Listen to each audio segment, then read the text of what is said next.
Welcome to the only source you need for topics and toy news. This is Gen Z Report. Joining us live, the ultimate Marvel Legends and comic collector. He's got the power of youth. He's got the stories. It's Ashwan. Next up, the master of SH figure arts. His collection is legendary, his knowledge unrivaled. Say hello to Zion. And leading the charge, the one and only, the fearless McFarlane apologist and the agent who never sleeps. It's Agent Zman.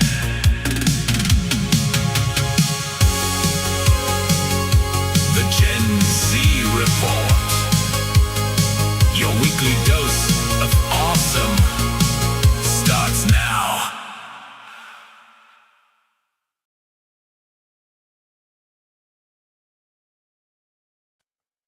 What is up, everyone? Welcome to another installment of the Gen Z Report. And of course, today's topic is very special as we're going very deep in with the Spider-Man Brand New Day spoiler discussion. Of course, we will have a segment of, non-spoiler just for those who, haven't seen the film yet. But of course, we're going to go very deep into discussion. But of course, I don't do this alone. Otherwise, you get bored of me. But I have my lovely two co-hosts. It's none other than Ashwan, 231 Comics. Hello, you beautiful, beautiful people. Talking Spider-Man today. Of course. And unfortunately, Degenerosity Comics, don't forget the underscore, is gone. Unfortunately, sad things. But a new co-host has arisen to the challenge. It's none other... Well, no, it's still Zion. There we go. It's rebranding to fit more of my collecting and figure posting. Yeah. Hell yeah. Love the name. So, yes, we're all here. Let's just quickly check the chat before we get into our pickups. And then we'll go into our discussion, as usual. So, of course, Damien Ristori, very bright and early. 8:41 p.m., so still good. Good tidings all. Looking forward to the topic soon. Yeah. And P.S. throughout the stream, I may drop villain hints for the future. But of course, Marvel Legends contenders. Ooh. Yes, that is definitely an interesting things of note. But yes, of course. So yes, as you know, the topic will be discussing Spider-Man Brand New Day. Special shout out to Combat Collector on Instagram, aka Big Will, for doing the graphics. Always big shout to him. And at some point we'll have him on the stream. It's at some point. We still have to figure out the details, but if you want to see that, let us know down in the comments below. But now, let's get to our pickups. And we'll start from Z2A. So, Zion, not me, do your thing. I'm having pickups, but one thing I do realize is I can show updates that I have been doing to my display. So if I'm talking about Spider-Man, I can show off my Spider-Man section of my display that I redid with what I have so far. Hell yeah. Yeah. And Avengers villains. Nice. Crimson Dynamite in the back. Oh. Is that the select one? The Diamond Select one? Yeah, the Diamond Select. Damn. But the Legends one is, I didn't like that one as much as like this one. Yeah, no, that's awesome. Yeah, and I'll be looking out for Crimson Dynamo maybe next week. Who knows? Oh, the Ultron fell over. it's okay. He'll rise up as he does usually. Damien goes, "What's on the cool T-shirt, Zion?" He's noticing the drip. Hey, Spider-Man. For today. Oh, very on theme. And shout out Scotty Toys. I'm here for Spider-Man. Of course. Spider-Man. Well, thank you, Zion, for showing your display. I love seeing like the kind of like your evolution of your displays, and I love your posing. So, of course, everyone, I will post Zion's link down in the description below. Because Different name, the same person. yes, definitely.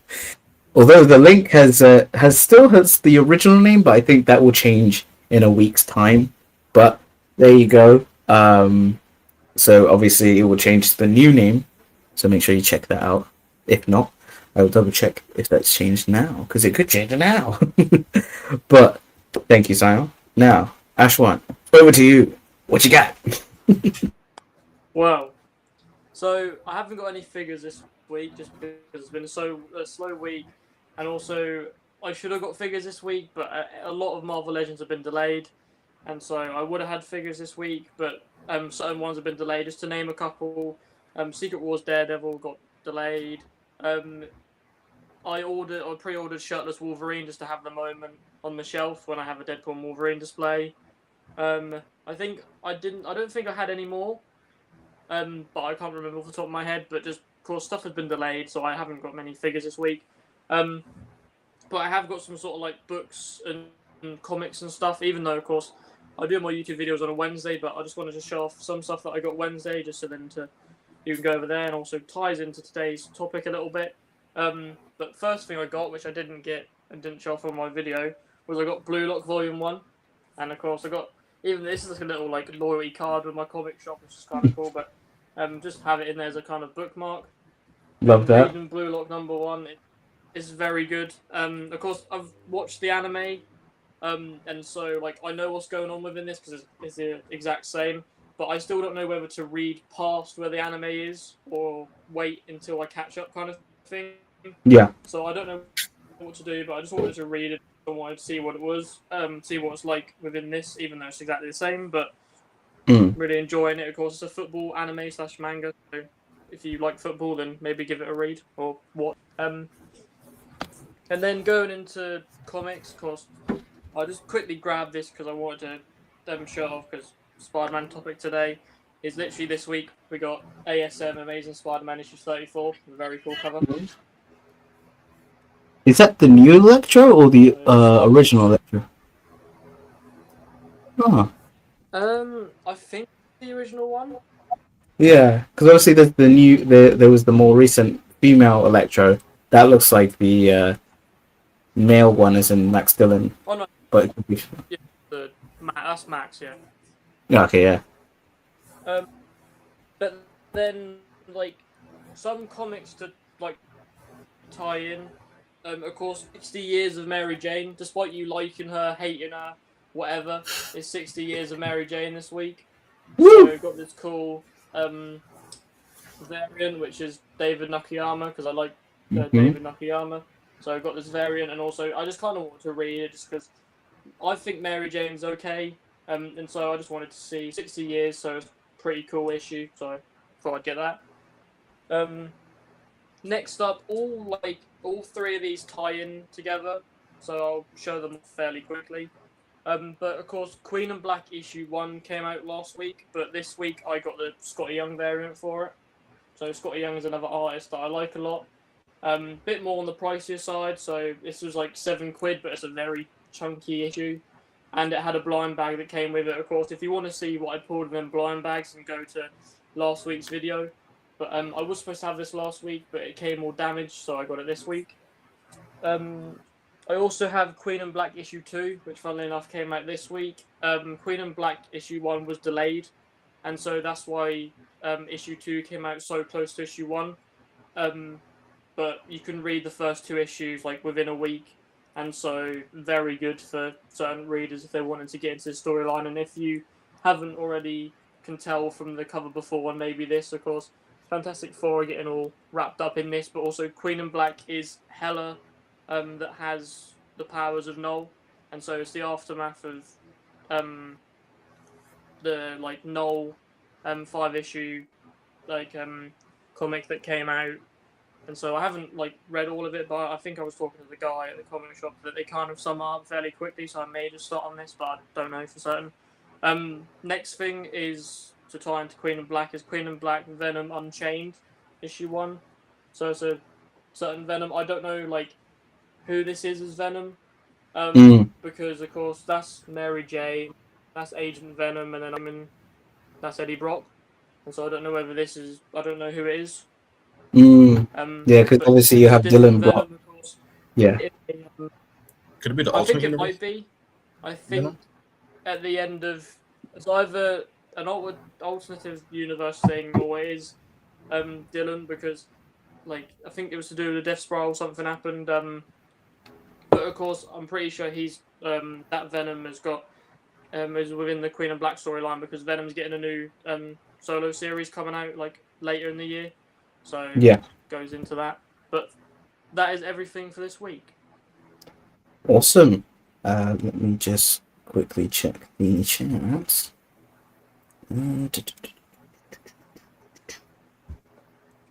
So obviously Scotty Toy says nice Venom shirt. Of course, you know, Ashwan has got his own Spider-Man merch on him. He's got the not his own, but his in Spider-Man on McFarlane. Both McFarlanes. So, you know how we love McFarlane. And speaking of McFarlane, Damien asks, have you heard McFarlane may have Marvel Selectors reported on Strong Collectors yesterday? There's been a heavy rumor that McFarlane, after DC, might be doing some Marvel action figures, obviously based off his designs. Well, let's see how it works. I don't know. Maybe they have like the 7-inch license, and maybe they've kind of like, okay, maybe I can do it. I wonder how they'll pose. They can't be as like the old like. We love McFarlane, but you know, McFarlane does have its gripes. If you know, of course, I wanted to put in both Ashwan's YouTube channel, so you can go there in the comments and click that link, and make sure you subscribe to him for weekly videos. You know, he's doing the madness, doing great stuff, as well as check out his Instagram where he's posting. So make sure you check that out. And of course, Scotty Toys appreciating the t-shirt. There you go, boom. And Scotty Toys brings this. We'll definitely be talking about that a part of the toy news highlight, because there wasn't much toy news, but there's stuff like dropping soon, so definitely be talking about that. And Damien says, can I ask Ashwan, what are the best comic stories that featured my favorite symbiote phage? Thanks. I can't lie. I think I'm the wrong guy to talk to. I think you're better talking to John Morrissey. Shout out John Morrissey. I haven't read anything that has phage in, sorry.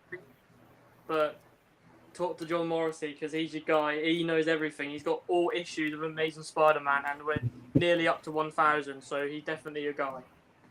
Yeah, do check out do check him out, because he also did the amazing trivia for Dan's 300th episode, so make sure you check that out, because that was a doozy. And if you become a member, you can see some familiar faces as well as a surprise guest. I won't say who, you just gotta check. You gotta become a member and check it out. But anyway, thank you, Ashwan. And now, last but not least, it's me, and I've only got one pickup. And I know this is gonna be a bit. Someone's gonna be jealous, but bam, Long Box Heroes Prestige, the Tick. And I got this from Big Bad Toy Store. Of course, it's Big Bad Workshop, but you know, Big Bad Toy Store. So they have them in Agent Zman. I mean, I think the like Kapow Toys will be getting them maybe next week. Who knows? We know that next week is sort of the time that they will be getting their shipment of the Operation Monster Force Season 3 wave. So make sure you check their, you know, socials and their website, because they may have like some stuff in stock. Because you know how it is, they'll have stuff in pre-order, then sell out, but then someone will stop the pre-order and they have stock. So make sure you check that out. But yes, now let's get into the toy news highlight. As I said, it wasn't a lot, so we'll go off like kind of just what was kind of just, I think, as Scotty Toys was alluding to, we do have some kind of like Big Bad Workshop stuff. And this is not news, it's more so what's going to be coming out or being released, as you can see here. Let me share that screen. Boom. So, of course, San Diego Comic-Con has already happened, and some of the exclusives were sold there, but now people will have a brief chance to get some of the exclusives, like the Agents of Omega, Secret of the Serpent Temple Agent X figure. Wow, what a mouthful. Which was the 2026 Joe Fest exclusive figure. So it seems like on their site, Big Bad Toy Store, they'll have some limited stock of the Joe Fest exclusive figure of Agent X. So here we go. So make sure you check on August 14th and try and secure an order if you can. So there you go. And of course, this is just what it looks like. So it's pretty much the original Agents of Omega figure, but with the exclusive kind of like bandaged head. And it comes with everything else that the normal one came with, apart from the bandage stuff. So yeah. And then of course, we do have a Operation Monster Force exclusive that was the San Diego Comic-Con exclusive. This will be in brief stock at Big Bad Toy Store on August 14th. So it seems like August 14th is going to be like the biggest drop of these exclusives. So we have the Shadow Warg character from the Operation Monster Force Dark Directives. So make sure if you want to get that order in, get it as soon as the 14th has happened. So there you go. That's the loadout. Pretty cool. Pretty much a translucent sort of dealio. And last but not least, as Scotty Toys alluded to, we are getting the radioactive version of the Tick being like in stock release August 14th. So here we go. Pretty cool figure. I haven't opened mine, but I'm tempted to get this now as like an adversary, but maybe I'll be patient and just wait for the enemies to be released rather than getting another version of the same character. But there you are. And then I think the last thing for Tony. Oh, before we get to that, Ashwan, will you be picking up any of these, or are you kind of like they're too like niche of exclusives kind of thing?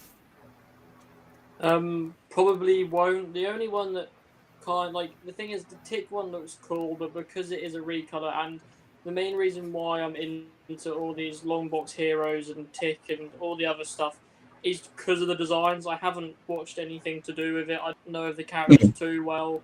I just like designs, and I just think it looks really cool as an action figure.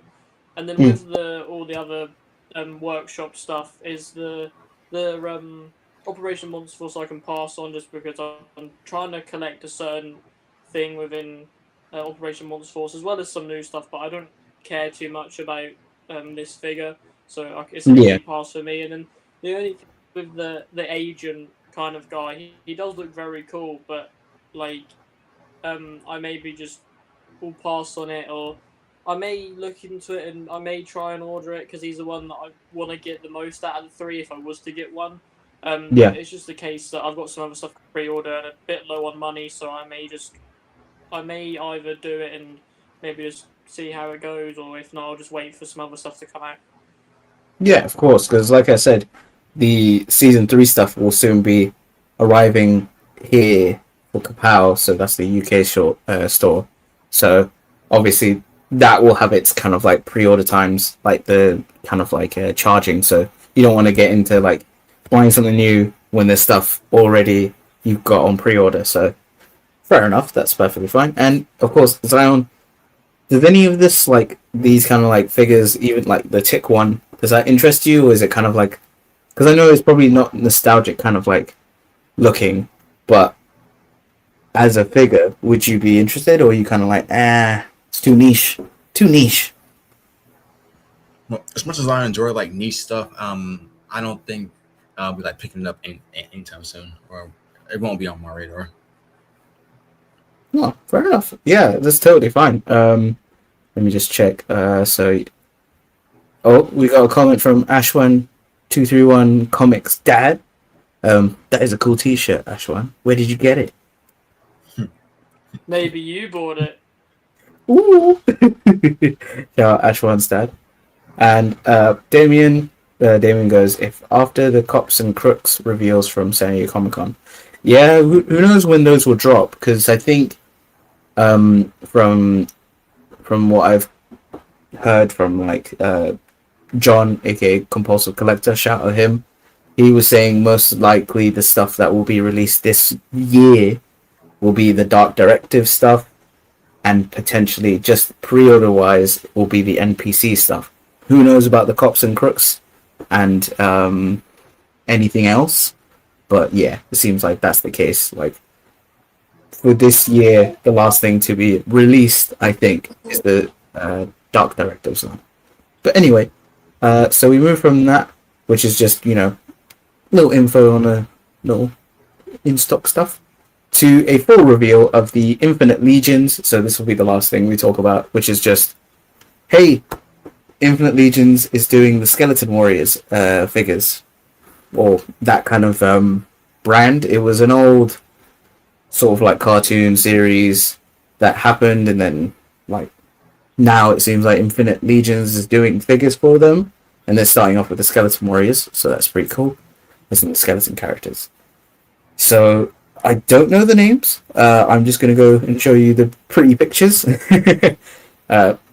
Of course, it's kind of using that, mythic / cosmic legions kind of like bodies, like the skeletons and that stuff. But obviously, you see new sculpt with the cyborg stuff and the cape, because you haven't seen that. Well, I mean, it's a cloth-fit cape, so yeah. And then this behemoth. Jeez, that's a huge skeleton. Kind of reminds me of Goro if he was in skeleton form. Kinda. I know it's not good. I don't have any nostalgia to the show, but as figures, these look insane. And of course, the Four Horsemen are doing this, and their sculpts are always amazing. Now, this one is the one I'm tempted on because it's very samurai-esque. But yeah, so there we go. And I think, last figure here. I don't know who he is. I'll probably get the names from the back, but there we are. So there we go. So I think, okay, so the names are Dr. Cyborn. I think you can tell who that one is. Arculia, then Bone Zai, kind of like bonsai, and then Claw. So pretty cool. Any thoughts on these? These are kind of very it's very for a specific kind of audience, but also I think just because it's Four Horsemen, they just look amazing. Well, yeah, what do you guys think? I think they look really cool, but of course it's the main thing with not to put any shade on Four Horsemen, but their figures are pricier. And also because I don't have any connection to this brand series, I won't get them. Maybe if someone within the community buys them and shows off them, maybe I'll be tempted. But of course, it's the same thing. The main thing is I don't really know of it too well. Their figures tend to be a bit more pricier, and so I probably will pass on this for until whenever. Yeah, fair enough. And shout out Damien. The cartoon was 1992 to 1994. The Skeleton Warriors on Fox Kids here in the UK. So, shout out Fox Kids. I remember that. I remember the tapes. That probably dates me, but it's fine. We're Gen Z. It's all good. And, Damien saying, I'm a kid of the 80s. To be honest, the Tick came on mid-90s during high school. Knew the show, but never watched it. I've never seen the cartoon show. I've seen the live-action Amazon show, and I'm going to start the live-action Patrick Warburton show, which are all on Netflix. So if you want more knowledge on Tick, there you go. But I also shout out to, I think, the Toy Galaxy or Secret Galaxy. He did a good retrospective of the Tick.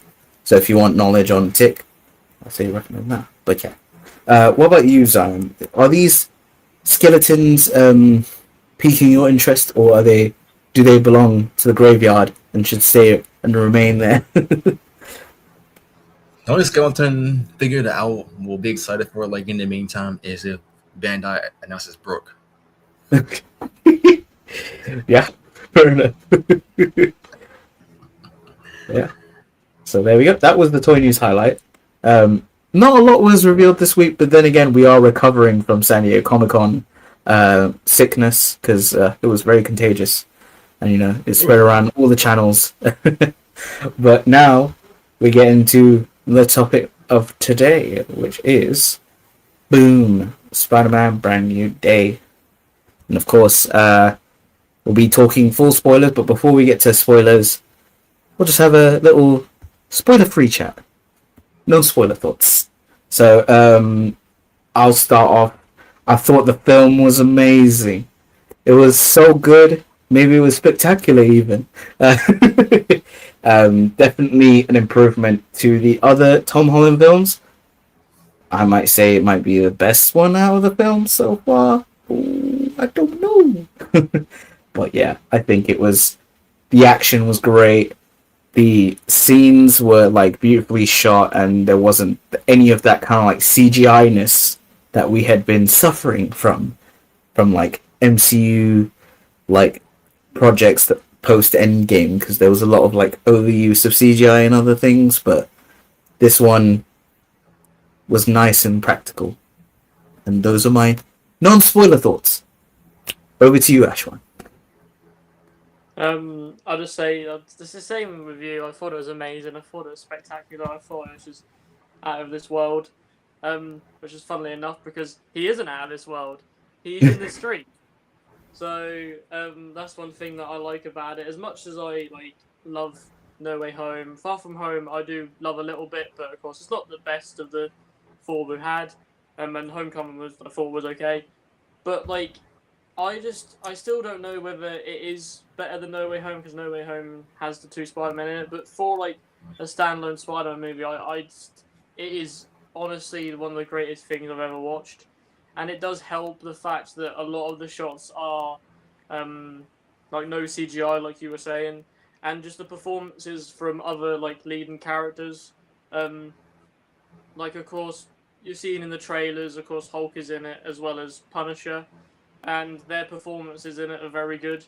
I don't know whether this is maybe a big statement, but I thought it was one of the best Punishers I've ever seen. Just in this film, even though he had his own series and special presentation, I just thought this is one of the best representations of the Punisher that we've had, and he was very enjoyable in the film. Hulk, of course, when we get into more spoilery stuff, but you can kind of tell in the trailer he's rageful Hulk again, and so that's kind of cool. And of course, you get Ned and MJ, and they're dynamic because they're having to be they don't know of Peter, of course, and so they're kind of cool within the film. And I just thought it was crazy.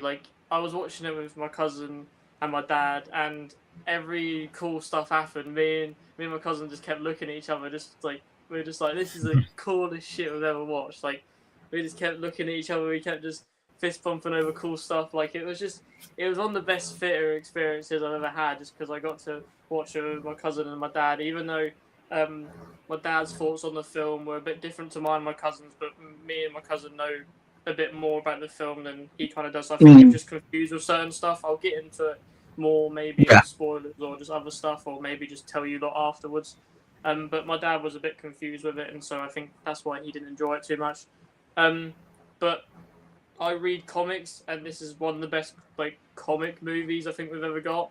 And from going and reading Spider-Man up to reading this, just to get me more hype for this movie, it was the right amount of hype, and it literally felt like Destin Daniel Cretton picked up Spider-Man from a page and plopped him in a film. It literally felt like I was reading ASM.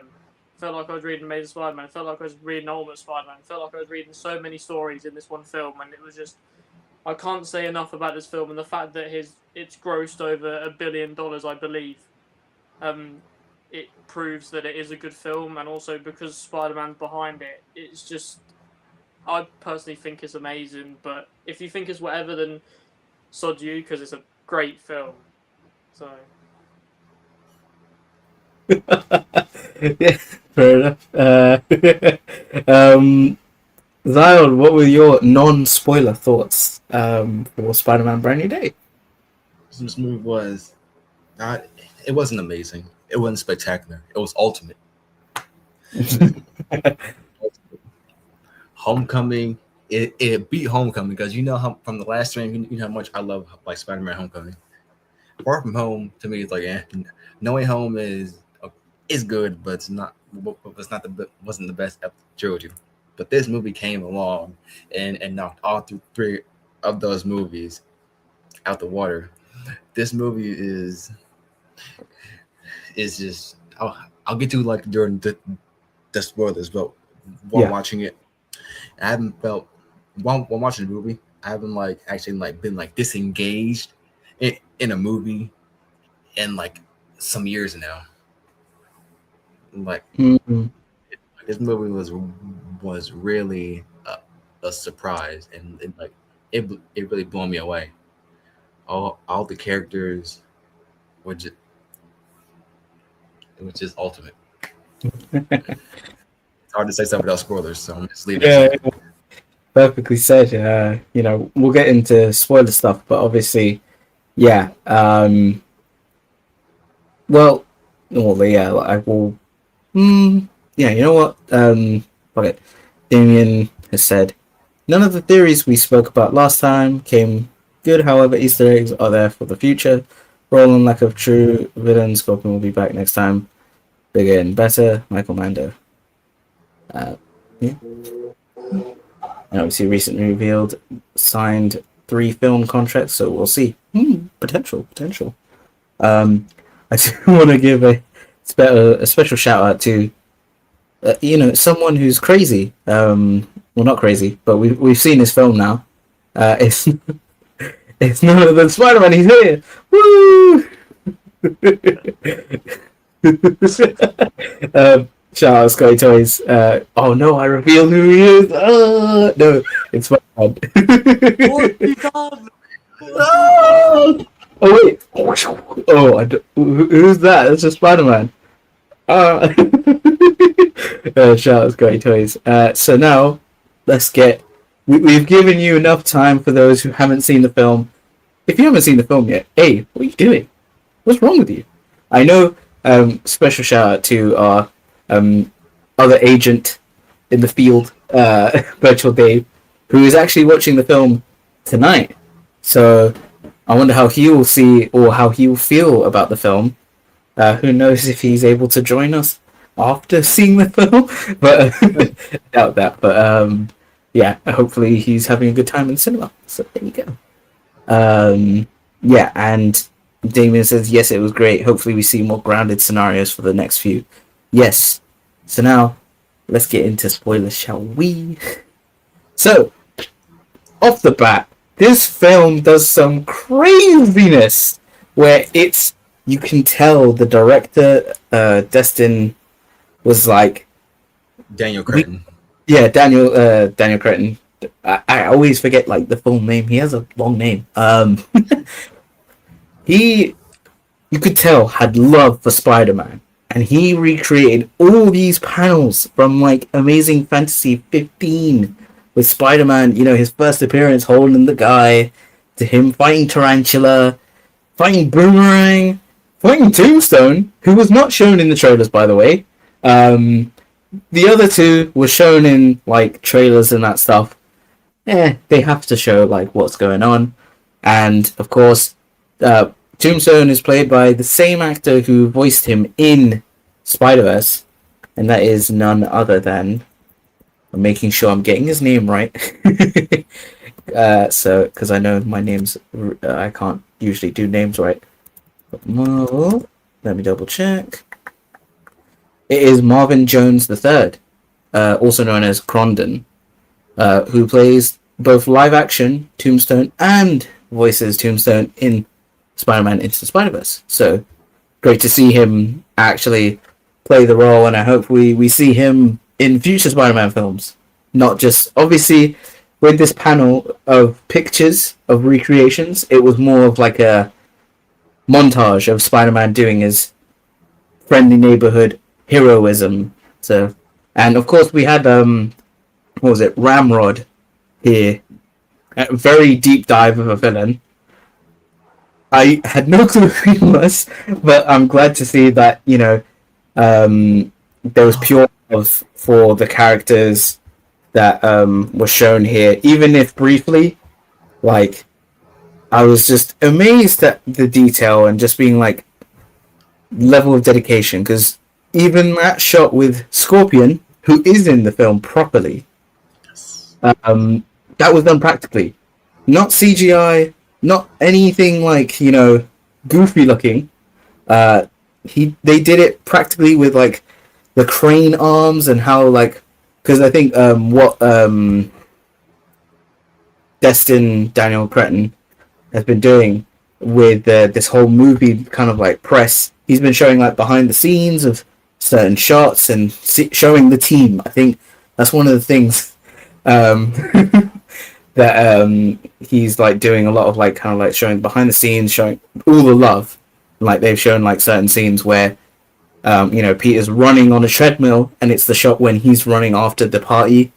Crazy. I didn't expect him being on a treadmill with the lighting and everything.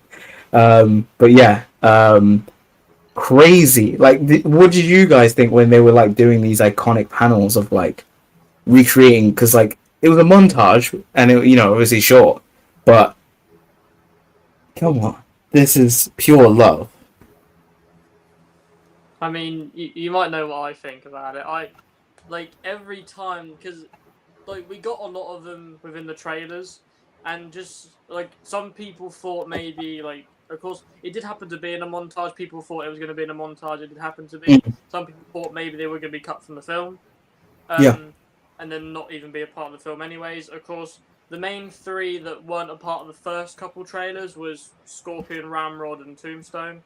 So to have like Scorpion and Ramrod a part of them second trailers, and then have Tombstone, even though we saw some behind the scenes photos, so most people maybe if they saw them knew Tombstone was in the film, but just to have all these covers represented in this film, and like to get these most iconic ones, and of course Amazing Fantasy 15 where it starts off for Spider-Man, like it's just, I love just how this film is to do with certain stuff like this, because it has like other ones later on as well, I believe, and it's just like, I said it after the film, and because I've watched the film twice, and I said it after the first film, and I thought it again after the second time I watched it. I personally think, and if they change it, I will be really annoyed. I think Destin Daniel Cretton should direct Spider-Man from now on. No matter what, I feel like he should be Spider-Man, and if not, I think he should do a lot of MCU projects as well. That might be a bit crazy for him, but the fact that every MCU project he's put out have been bangers, it says something. Like, yeah, exactly. And for those who don't know, he first did Shang-Chi. Boy, what a great film. It's so depressing that we didn't get a sequel of it because of all this multiverse shenanigans. But it's like down the line. Yeah, we'll eventually get a sequel after Secret Wars and all that palaver. But then he did Wonder Man TV series. What an underrated hit, and like it's unfortunate no season 2. I think it's also just because of the timing of things. They've had to like, I don't want to like. There's a lot of like talk of like why have these certain projects been cut, but like yeah, usually these shows are one season. Now we know, like with the Disney Plus shows, they're usually just one seasons, which is unfortunate because like you hope to see more of these characters, and especially Wonder Man. Like I wonder how he will be incorporated in the bigger like MCU universe. Obviously, there's characters in there in that film, in that series. So, and then obviously he's done this, and then to get into weeb shit, he he'll be directing the Naruto live action film. And Oh no. in the film, we see a Naruto poster, and it's the OG Naruto, so big respect. Don't like Naruto Shippuden, but I prefer the younger Naruto, like the kid Naruto, like the beginning. So, like, appreciate him doing that poster. Obviously, it's just linking to him doing the film. I have hopes for, I have hopes for it, but obviously it's live action, and it's an adaptation of a manga slash anime. Who knows? Yeah, and then obviously, yeah, and obviously the actor has, oh, the director, I don't know why I call him an actor, I don't know. Destin has stated that there is a 3-hour cut of this film. Release the Destin cut? Maybe? And to like, there's also other stuff about, like, there was a test screening cut, that like he didn't like. It was relied on like random audience feedback notes, and he hated that. Like a lot of the crew didn't like that, and then obviously the biggest thing, like biggest 3 things that were cut, of course, you know, during the ending of the film where Spidey is, I'm in the hospital, and one of the, I think, plot holes that we all can agree on is, how did no one see who he was? But apparently there was a Defenders cameo from Rosario Dawson as she filmed scenes reprising her role as Claire Temple, aka Night Nurse, to interact with Frank Castle, but unfortunately it was dropped to keep the pacing right. I don't know how I feel about that. And then of course, the other 2 was an extended villain montage, so there was going to be even more classic comic book covers being recreated. I think it was stated like 50, over 50, and like showing more recognizable actors playing street level villains. But apparently it was obviously it was shortened down to what we saw in the film. As you can see, these covers are what's been shown. And last but not least, there was the Staten Island backstory. There was some expanded dialogue scenes between Peter Parker and Frank, detailing a shared prior conflict on Staten Island that were trimmed to the final edit, so there must have been more to like allude to what happened there. So crazy cuts, but I still think what we got was awesome, and I'd hope for a 3-hour cut. Yes, I agree, Davian. Yes, please, 3-hour cut. And shout out John Morrissey, 4106. Spidey is the best. Yes, Spidey is the best. Yes. But yeah, who would you wanted to see here, like in these comic covers, if you wanted to add someone? Like, I know there's probably some characters, maybe on Zion's top that he might wanted to see, but like, what are some other villains that you would have loved to see shown up as just a comic cover montage? Like, yeah, what do you think? I have one. I know it's going to sound ridiculous, and I know it's going to sound like it's more so funny, and I just feel like the fan cast, it would have just like silenced them very quickly. Even though Peter should know who he is, so it'd be fairly easy for him to take him down. But John Cena as Sandman would be great. And then one's like a still image of John Cena as Sandman, and like him say like Peter punching a hole through him or something. Like, it would have just been really cool. Like, other than that, like maybe just some other like members of the Sinister Six, but of course you have the whole continuity from No Way Home. Yeah.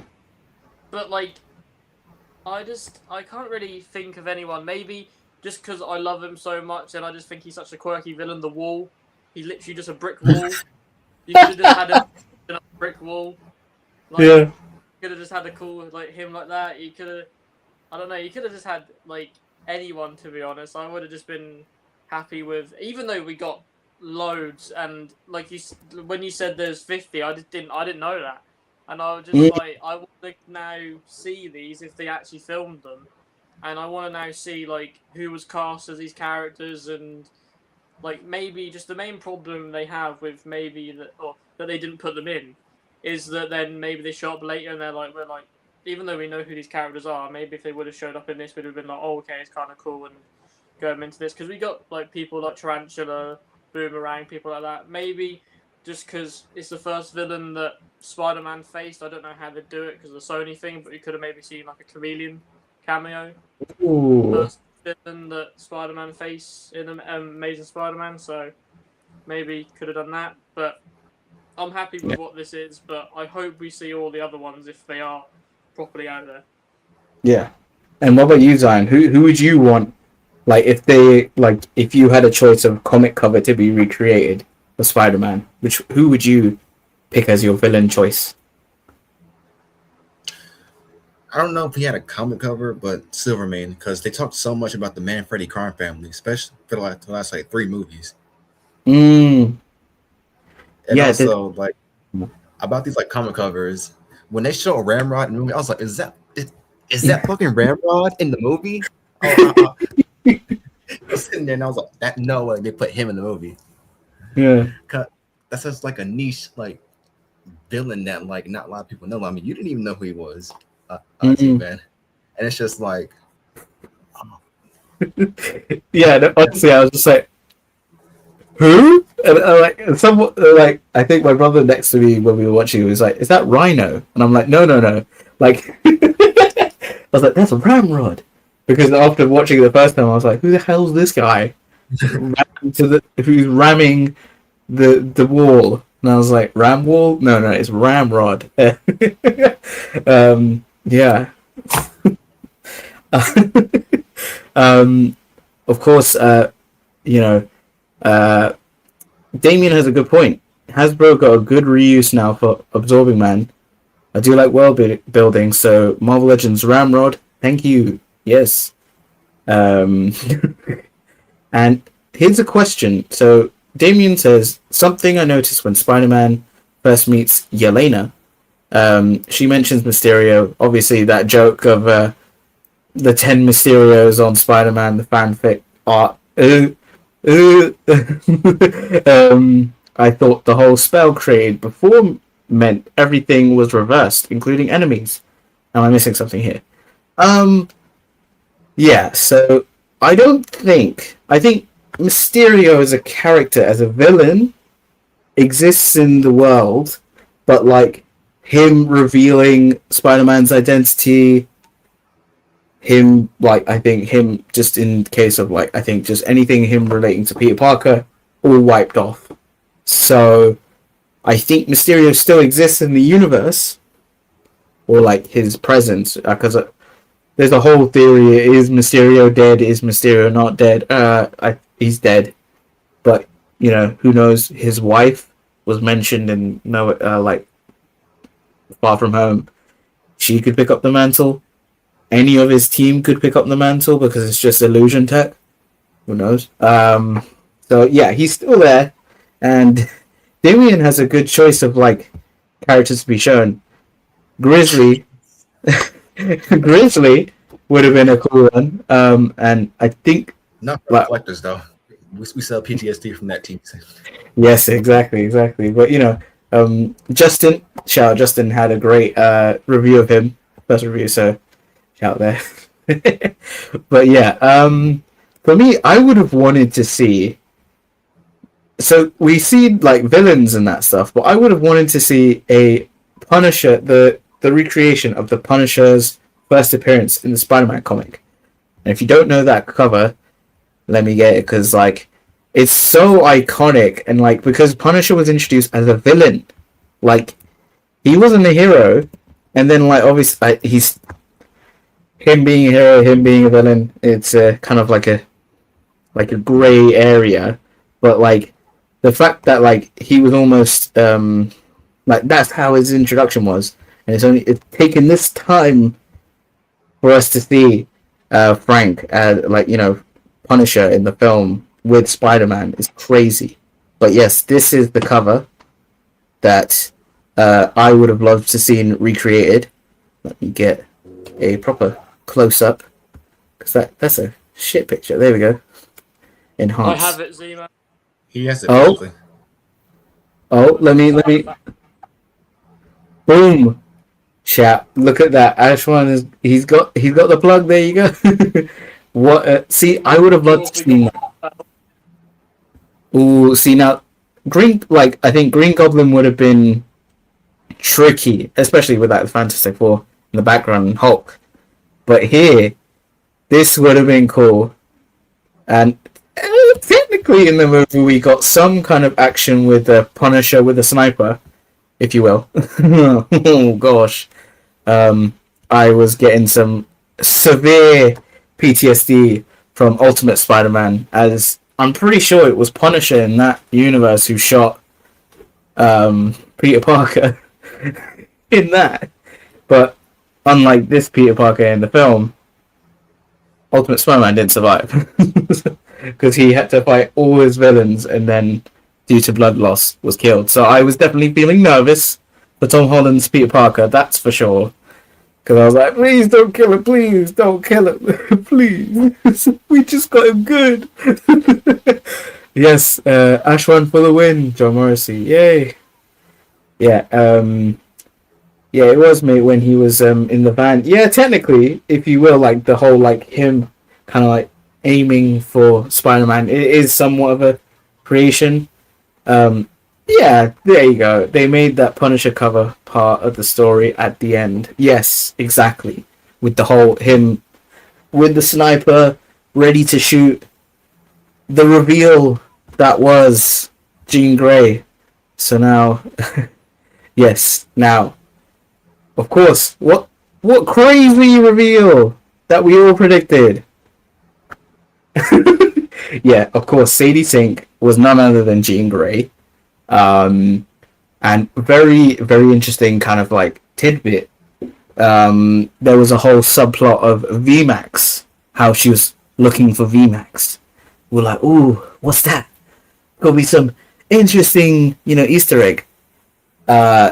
Turns out it was just the last thing that her sister, as in this film, they changed the law of the Grey family. Like, Jean Grey usually has a sister, but she doesn't have mutant powers. Whereas in this film, she does, and has like similar kind of like power set. Usually siblings don't share power sets, but apparently these two did. But her sister was captured by damage control and then experimented on, which, caused her death. And the last thing she saw was the vent sign saying, like, missing the ENT for vent and then Max. So, of course, that was the link, VMAX, Vent Max. Oh, so sad. And yeah, I bet some people like disappoint. Oh, what a tease! We could have had something cool. But I think it's that moment where it's like, oh, it's just the last message her sister sent through her mind powers, showing that the powers could evolve like an X gene. Of course, it's Jean Grey. This is our mutant and mutant character introduction for this film. It's not the first introduction of mutants in the MCU, but I feel like it states that this MCU universe has had mutants for some time, but they've been in like the curtains, like behind the curtains, not everyone knowing what they were, keeping secrets or keeping their distance, and now they're getting the spotlight. The curtains are being drawn, and we got Jean Grey, or Jean Elaine Grey, if you want the full name. But what did you guys think of Jean's, like, as in Sadie Sink's reveal of being Jean Grey, and like just her whole kind of like character for the film? Because obviously it's such a big role, and like for future films, as you can see here, what's next? We'll definitely be talking like what we think will happen next. But just overall, what do you think of Jean in this film? Like for me, of course, we speculated for ages because she was cast in Secret Wars before, which is kind of a bad thing on their part. But of course, it's whatever. I get it. But because she was cast in Secret Wars, we were like, oh yeah, she's definitely going to be Jean Grey, because we didn't think she was going to really be anyone else if she was cast in Secret Wars. Maybe she could have been, but most likely not, because of course the path now onward is going up to the X-Men reboot or the X-Men film, so it makes sense. But Sadie Sink overall, like, as much as she's not one of my favorite characters in Stranger Things, she's very good in it, and like she's like in most like seasons, especially the last season that we had, and or kind of most seasons that she's in, like depend on certain parts. She does play a main character part, and so like she's involved with a lot of the stuff that goes down in that, and to be like the main villain in this, like to have that massive part, and like even though people may come at this film and be like, oh, why did we get her? Why didn't we get Scorpion as a main villain? Or why didn't we get these actual proper Spider-Man villains? But I was the same when I came out. I was still a bit like on my first time watching, like I was still a bit whatever. Even though she done had a great performance, it was still a bit odd. But then I watched some people's like views on it, and then watched it a second time, and then had more of an understanding why it somewhat works. Because like mutants as a whole, I know of course setting up Jean to be this bad person when of course you have the whole Phoenix saga later on, but to have mutants like feared, which they normally are because they have differences. It's basically just people being feared of people because they're different. And so, like, to have that established within this film where she literally caused a massive scene in New York. Sorry for people of New York, because you're getting buggered, like, every time. Because you have to deal with the void, you have to deal with everything. But, like to her to cause that massive catastrophe, and, like, people know about it, and people somewhat know of her, like, it somewhat makes sense, because people are going to be like fearful of the mutants when they decide to become a team, as well as the evil ones, even the good ones. When they decide to become a team, even though people will be like, oh, okay, here's the X-Men to save us, they'll still be fearful because you have Jean Grey using mind powers, you have Cyclops using like blasts out of his eyes. It's just to like normal people, even though Spider-Man shoots webs and does whatever, because these people are like different, people are instantly just going to be like, oh, they're like really scared of them, or like think very differently than they would other superheroes. And it's just like the part that she plays, where the main reason why she is a villain as well, is all because of Damage Control. Damage Control are realistically the main villains of this and the further MCU. As much as I don't like them before, but like they are probably the main villains of this upcoming like X-Men film, and to go forward there, but also just in general and anything, because the main reason why she's like how she acts is because her sister gets taken and they experiment on her sister, and that's why she then like is so annoyed, because she's searching for this VMAX thing, like you were saying, ends up being Ventmax, which is what her sister last sees before eventually dying. And so then, because like the main reason why because Jean doesn't have too many powers at the start. She can only jump a 30 meter radius, I believe. And so her powers aren't that evolved, but by the end of the film, they put her through the experiment that her sister was put through, but then she's more powerful than her sister. And so that's when she kind of has this whole thing, and that's why, like I was saying, that people are fearful of the mutants, because, like, they basically, Damage Control, as much as they are the villains, they fucked up on this one, because they put her in this experiment, and they end up just, like, it's their fault why Jean is this way, because if it weren't for them doing the whole thing, I know they're the Department of Damage Control, they got to take behind special individuals, they got to do this, that, and the other, but, like, when it comes to, like this, she is just a villain because of her sister, and because of Damage Control, like, even though despite, like I said before, that people, like, getting annoyed that she is the villain, it makes sense. And it makes sense for, like, the further MCU going forward, where, like I was saying, that the X-Men, as much as, like, people love them, like, we love them, the people of the MCU, like, normal civilians, are gonna be fearful of them, because they always are, because they're different. And so... And also what they tend to, like... what they tend to do, because of course they have, even though people don't know the difference like we do, but people within, like, civilians with the MCU won't know the difference between the Brotherhood of Mutants and the main X-Men team, because of course they're the same.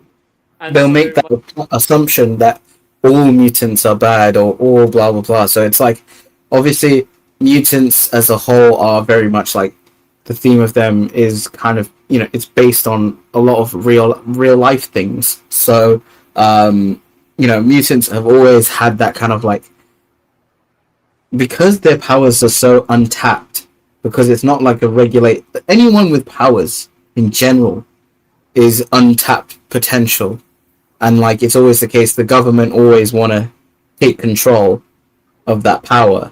And like in the MCU we saw it with like the Avengers were a group that formed over like were formed by Shield really, and so the Shield were a government force, although that being said they weren't the government, they were working with the government. But then when you had sort of the cases of like Civil War, or even like you know, there've been other cases where hero, like when Civil War happened, it was the case of like the Sokovia Accords of like, oh yeah, you have to be registered with, you know, you need to be with the Accords and expose, like give your identity out and whatnot, and being like pro of like, you know, working for the government. And like Steve was like, even though Steve is a national treasure to New York and America, they hunted him down as soon as like they were like, oh, he isn't playing ball. So it's always the case that higher ups have power. They want the control, and damage control started off very small in Spider-Man Homecoming, where they were just the cleanup crew who took jobs off of, you know, Vulture and his crew, who were just like, you know, working men, kind of like doing what they need to do for your families, and damage control just came through. And the ironic part is that it was from Tony Stark. Tony Stark formed damage control. It's all because of Tony Stark. And we've seen, damn you, Tony! Or was he Tony in the first place? Oh, no, I'm joking. We'll not get to that. The fact that it started off so small, we're just being like recovering alien tech, who then when we next see them in, I think in appearance it was, I think Ms. Marvel's show, where they're pretty much like, we're detaining anyone who has powers who aren't regulated, like who aren't like government employees or government like funded. And like she was, you know, she was almost like caught by them and that stuff. Then of course She-Hulk, they showed up again to contain She-Hulk. Then again, like Hulk is always a threat. And then we see them in Spider-Man No Way Home, trying to arrest Spider-Man for the murder of Mysterio. And then Wonder Man, like they've had like, they're growing. It's crazy we didn't see that guy that we saw in all those other projects return. But the person that we do see in charge is very big in like the comic kind of like sort of standpoint, because it's like William Metzger, that's the character that we see, who's the head of damage control, who's pretty much in the comics very anti-mutant. And you'll see where this is going. Damage control is now becoming the kind of more of the anti-mutant squad. Not quite friends of humanity, but you know what I mean. They're going to detain anyone who's enhanced, and now that they probably have a label, they're gonna, as soon as the mutant word is given to the public, that's what they're going to be hunting now. It's crazy. But yeah. What about you, Zion? What did you think about Jean Grey, aka Sadie Sink's character in this film? I didn't watch Stranger Things, so this is like my first like introduction to like Sadie Sink's like portrayal and like any like of like a character, and I thought she did the role very good. I think she performed better than Sophie Turner did in the prequels. Yeah, and I believe she has the potential to even have like portrayal better than Tom K. Jensen in the original X-Men trilogy. She has potential. She hasn't hit there yet, but she has like potential to get there since this Yeah. movie. But also, bro, this is just the year of like Jean Grey and the Hand, because they're literally gonna be in the Wolverine game next month. So they're having like a good time this year. But the whole like her being like the main villain, it's kind of like odd since like especially like for us Spider-Man fans, we always want like a villain who wants to like Tom Holland Spider-Man for Tom Holland, not for like anybody else. Mm. Like Vulture, Tony Stark, Mysterio, Tony Stark, that always that villains in No Way Home for other Spider-Man. And yeah, we have Scorpion, but like we kind of want to see like a main villain who has like a vendetta against that Tom Holland Spider-Man. But hopefully we'll get that like in 5 or 6. But for now, Jean Grey she did very good in the movie. Yeah. I noticed like her sister having powers in this movie. I thought that was like a nice change for her character. Yeah, that like inner nerd of me saying like, hey, siblings can't have the same powers. What is this? But then like I can like get past that, especially since she's no longer alive now. And one thing that I realized while watching the movie that by her sister is that Havoc. We know that I think he's gonna like die again, like in like the future movies. So that can maybe be something that like Scott and like Jean can like bond over, that they both lost a sibling. Oh, you want to kill Havoc? You want to kill Havoc? I'm saying like that can be like a little like idea if they go that route. And yeah, the whole like VMAX thing, like her, because they built that like VMAX to be like something like big. Like Yelena was talking about it, Peter was talking about it. That's the only thing that Jean wanted, and the fact that they killed her off and like experimented on her. Yeah, it's gonna be a big problem, especially with these damage control. Yeah, and and then one side note thing, just about like me, I saw like this little like reel that I can't like unsee. I think of like D-Bags. The like F1 fans like like made something where there's like racer named Max Verstappen, and he's like one of like the best drivers. So whenever the like V-Max comes up, they say, "Oh, it has something to do with like Max Verstappen because of V-Max." I can't.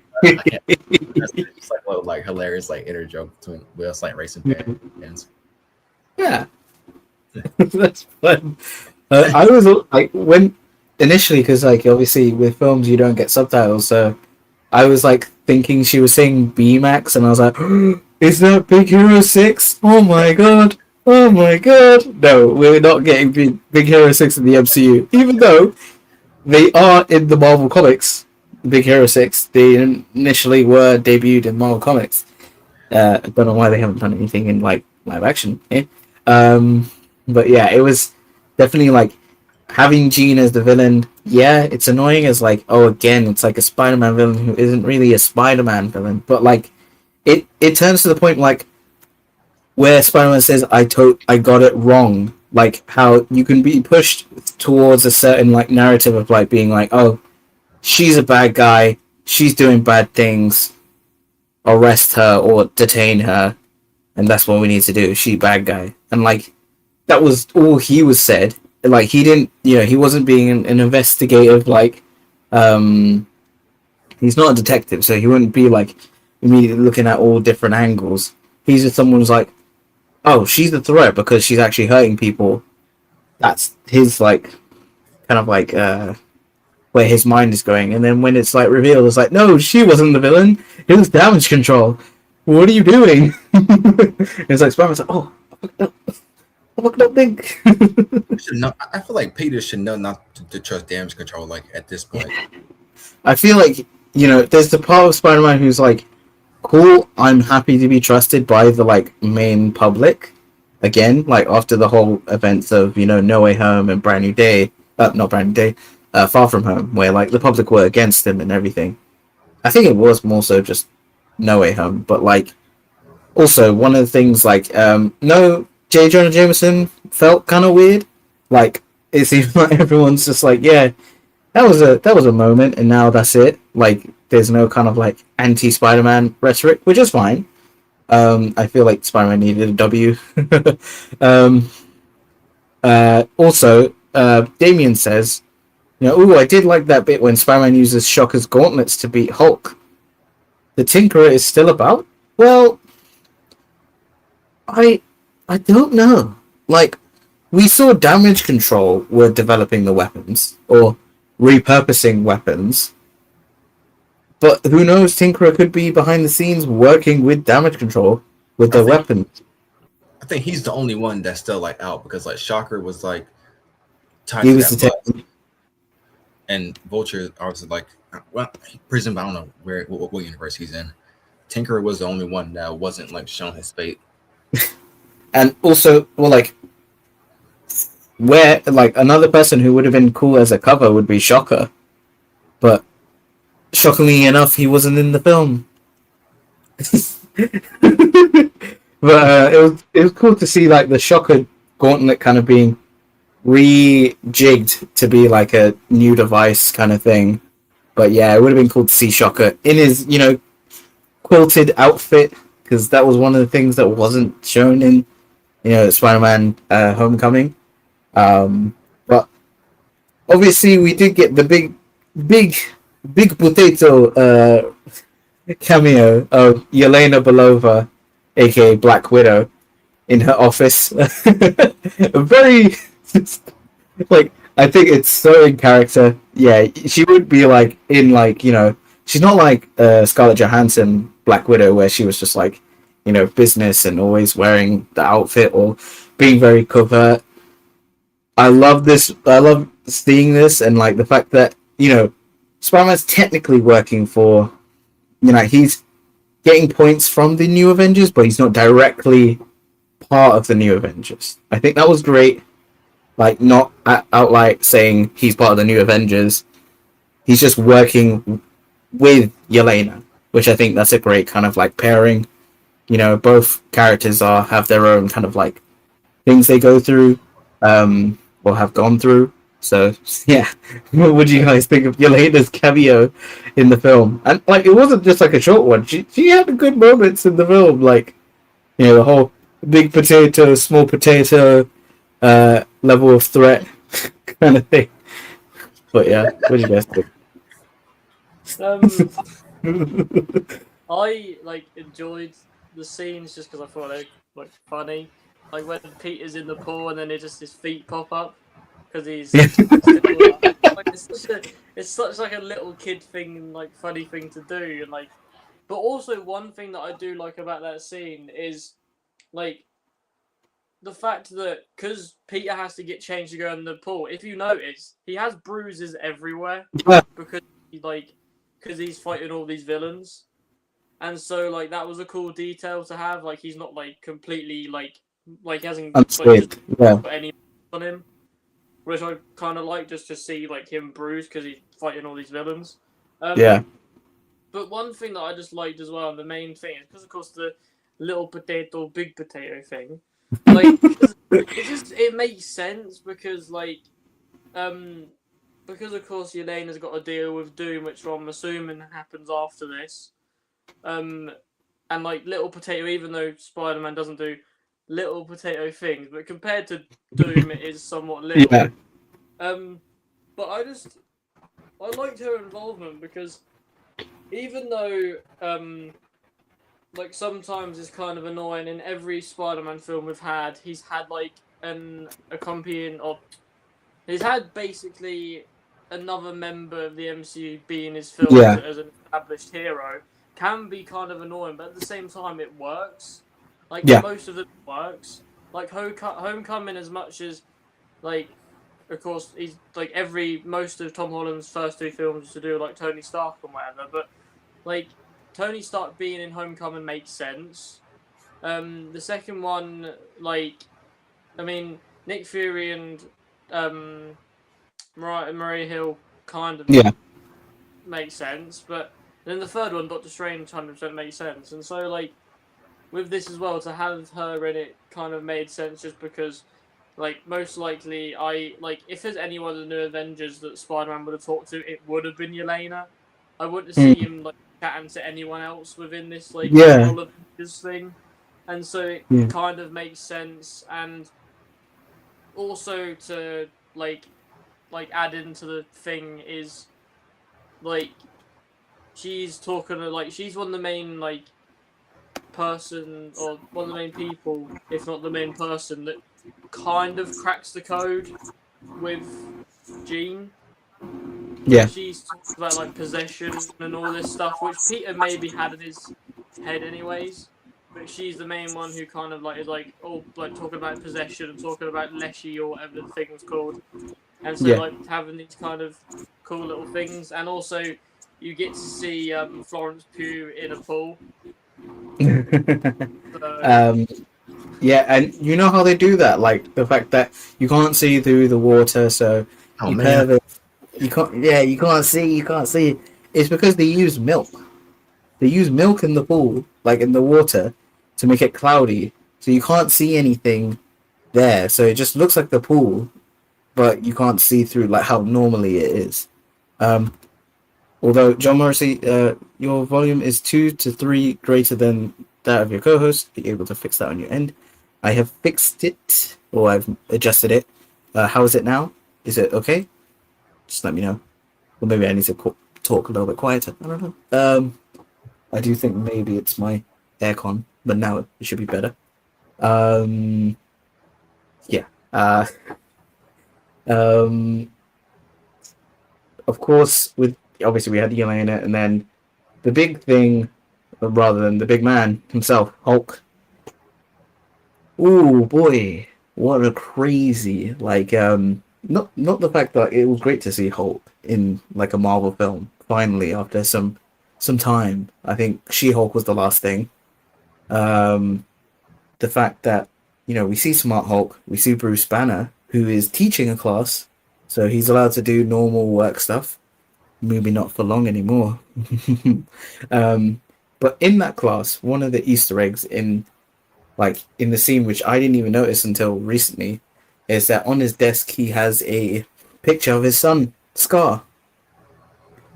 So and apparently, Destin is finally he's happy that people have noticed that. Oh yeah, Hulk is a father now in the MCU. Yeah, we didn't see anything of Scar in we didn't see an actor or we didn't see him appear, but at least they're kind of showing he exists. Don't worry. We'll hopefully do something with him, leaving that door open. But the big thing about Hulk is that okay, perfect. John Morrissey, that's better. And why are you talking about milk in the pool? Just what were you boys hoping to see? I don't We're know. still sync. We can say it. Yeah. I don't know. Some goodies. I don't know. some cookies in there, some biscuits in there as well. Dunk them in. Yeah. But the whole milk thing, I think I learned that from horror movies, how they make sure that if they're doing killer shots, they don't want the reflection of how you normally see water in pools, where you see the legs down. They just want to show that part of them in the water, so they use milk to make it cloudy. That's all. But yeah, with Hulk, the fact that he's got this inhibitor chip, so he's more of Smart Hulk, and then the craziness of Jean taking over control of Smart Hulk. The fact that she was able to I wish we saw that scene of her approaching Hulk or Bruce Banner, and then her going through his mind. But then the fact that after that happens, Hulk kind of as in Bruce gets out of it, but his inhibitor chip is gone, but something has unlocked. And we see the return, finally, of Savage Hulk. Now, it could be Savage Hulk, but it also could be another. It could be Demon Hulk. Who knows? But the fact that when he hulked out, finally we see in the MCU Bruce fully hulking out. Because, I kid you not, Avengers 1 is the only time we see him half Hulk out, because then he literally goes around the corner and then fully transforms there, and then comes out being hey, I'm Hulk now. But this scene where he's like, "Oh, something's wrong. Something's been unlocked that shouldn't have been," and then he's like freaking out. Then he rips the shirt, but he goes like from Smart Hulk size to gigantic, like huge Hulk, like not Ang Lee like type of size Hulk, but boy, and like let's just say he was ripped. Like he had the veins and everything, like almost kind of like Incredible Hulk style, which we know is MCU canon, but obviously different actor. But what did you think of that? Like I know, like we were all kind of hoping Grey Hulk, but the fact that we got Savage Hulk, and obviously the thing with Savage Hulk is that he's just a mindless rage monster, and he's beating the shit out of Peter Parker, as in like beating Spider-Man, and then it comes to the case where Spider-Man goes like, "It's me, Peter Parker," and like Hulk, as in Savage Hulk, remembers, and like when Peter goes like, "Friend," and then Hulk is just like, pretty much he kind of like snaps out of the rage, but he kind of like it's almost sad because he kind of just jumps to his death, like he's hoping to, jump and kind of like end it, because it's like he's caused so much damage. Because the thing is with Savage Hulk, he's always kind of like he's not dumb, but he's very much like an innocent kid with crazy rage, if you think about it, like. And the fact that he's done all this damage and him realizing it, it's like, and he drops down, and then the next thing you know, we see Bruce in the stretcher being like really scared, like, "Did I hurt anyone? Is everyone okay?" Oh, and you get that point. I know that will be another thing, but like, yeah, what was Hulk in general like? Seeing him Hulk out, essentially. What do you guys think? I thought it was awesome. Like I can't lie, as much as we saw something like part of the trailers, it's just like I don't know whether it's my favourite live action Hulk, because I love Ang Lee's Hulk in 2003, but like MCU wise, I think this is the best they've done. I am one of the type of people that somewhat likes the Incredible Hulk in 2008, but this is way better, I think.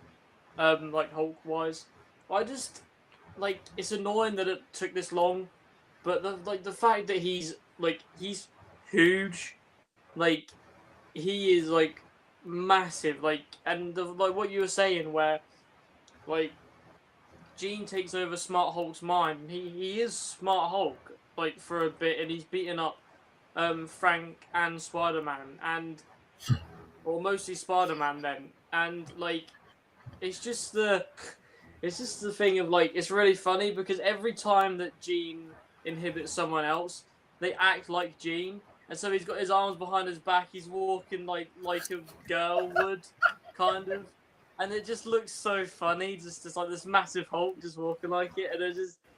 But then of course, like he manages to snap out of it, because one thing that they address in the start of the film as well, before Peter turns into his whole mutation, is that his mind, as well as I'm assuming Hulk's, is to the point where she can't jump into it at that point. Like, because her powers aren't the best, she can't jump into their minds. Like, they're able to break out of it. And Hulk does. He, like, slams the floor, and then Jean starts, like, getting, like, a headache, or just starts hurting. And so, like, but then as a result of that, he then turns into Bruce Banner, but then turns into Rageful Hulk because he doesn't have his inhibitor, like, glove thing. Yeah. And then it's just a case of like how it's shot as well is kind of perfect, because Spider-Man is like trying to give him this like the like little inhibitor thing that he's made, Yeah.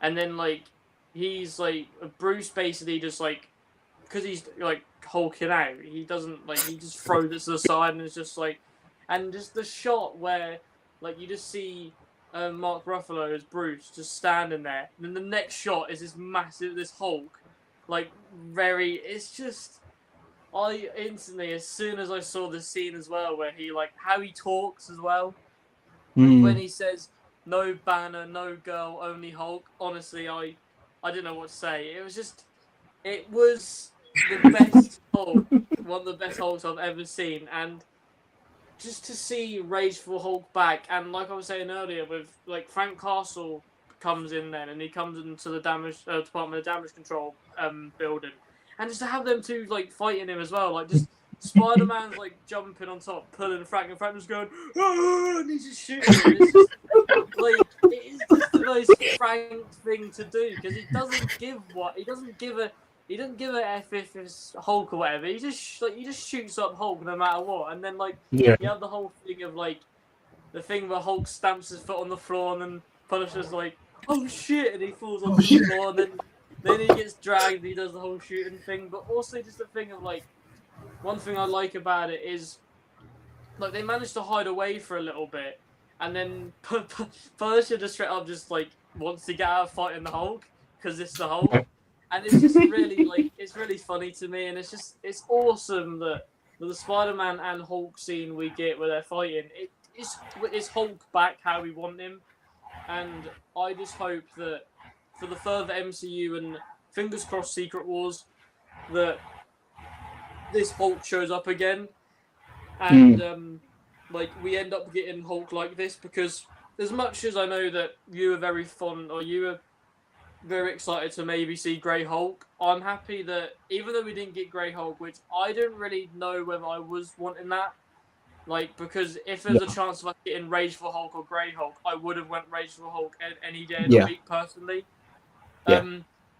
But like to get that in this film as well, like also because it's like directed by Destin Daniel Cretton, thanks to him, because I don't think anyone else would have done it.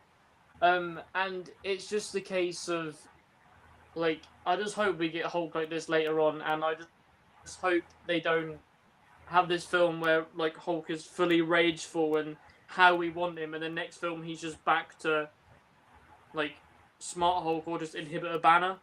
Like, I get him maybe having an Inhibitor, but at the same time, we want to see Hulk. Like, I get most of the Avengers older now, and they're dealing with their own stuff, and half of them are like dead, if not like one of the for instance, Hawkeye, like the actor doesn't really do Avengers stuff anymore, so Hawkeye's kind of just disappeared.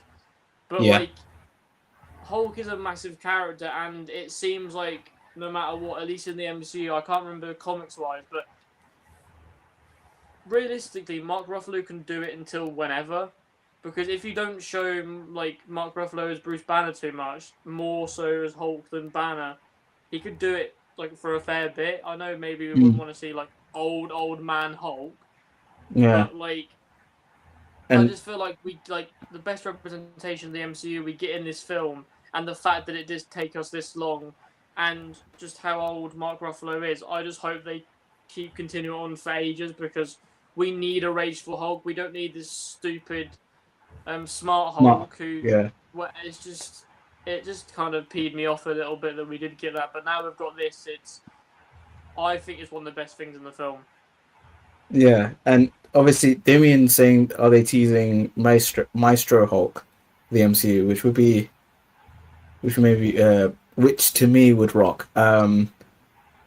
I don't know. There's always the case that it could be, but obviously because of the age of, like you said, Mark Ruffalo, it could be leading to that. But honestly, it's like when you deal with an actor's aging of like, the fact that like they haven't really done much with Hulk, and it's the case of like this film is probably the best thing with Hulk. It is crazy, and who knows? It could be a case of like post Secret War. We get a recast with someone younger. Who knows? It's always up in the air. But Simon, what did you think of Hulk? Like the fact that we got a Savage Hulk. Not gonna lie, you know that one scene in Ant-Man 3? I can't believe I'm Ant-Man 3. But the post-credit scene when all Kings was like cheering, like yes. That was me when Hulk finally like snapped out like this the stupid ass Smart Hulk. I don't want that. I want Savage.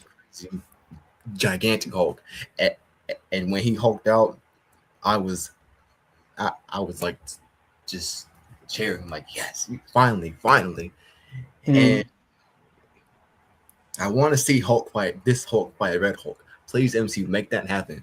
You have a good point there. But yeah, when Spider-Man spiting them, this is not little potato stuff. This is big potato stuff. So you later give my boy Peter some respect that he's really fighting the Hulk. Yeah. And yeah, Punisher, like I actually want to say, Punisher was hilarious during this whole fight. Like you want to spend the Hulk, but we got Punisher fighting the Hulk before Hulk fought his arch nemesis, which is still Yeah. crazy. Yeah. At least we got this funny view out of it with freaking about just the Punisher just shooting like oh shit, just fighting the Hulk. Spider-Man was putting up a good fight against the Hulk. Like I always said, that like Tom Holland's Spider-Man is very strong. He's very powerful, and he could take on all the new Avengers. He took on Captain America like during his like rookie year. So and that he has some potential, and we literally saw him taking on the literal Hulk, and he walked away pretty clean. Yeah, he didn't get like any kind of like damage because I mean, Spider-Man was protecting him, but like still the fact that he was brave enough to go like I'm shooting the Hulk. Like that's Spider-Man's like, what are you gonna do? Tickle him with bullets? It's definitely yeah. I think like Punisher was a highlight in this film. Like Yes. you know, he's and I especially the ending scene where he's wearing the Spider-Man outfit in the window going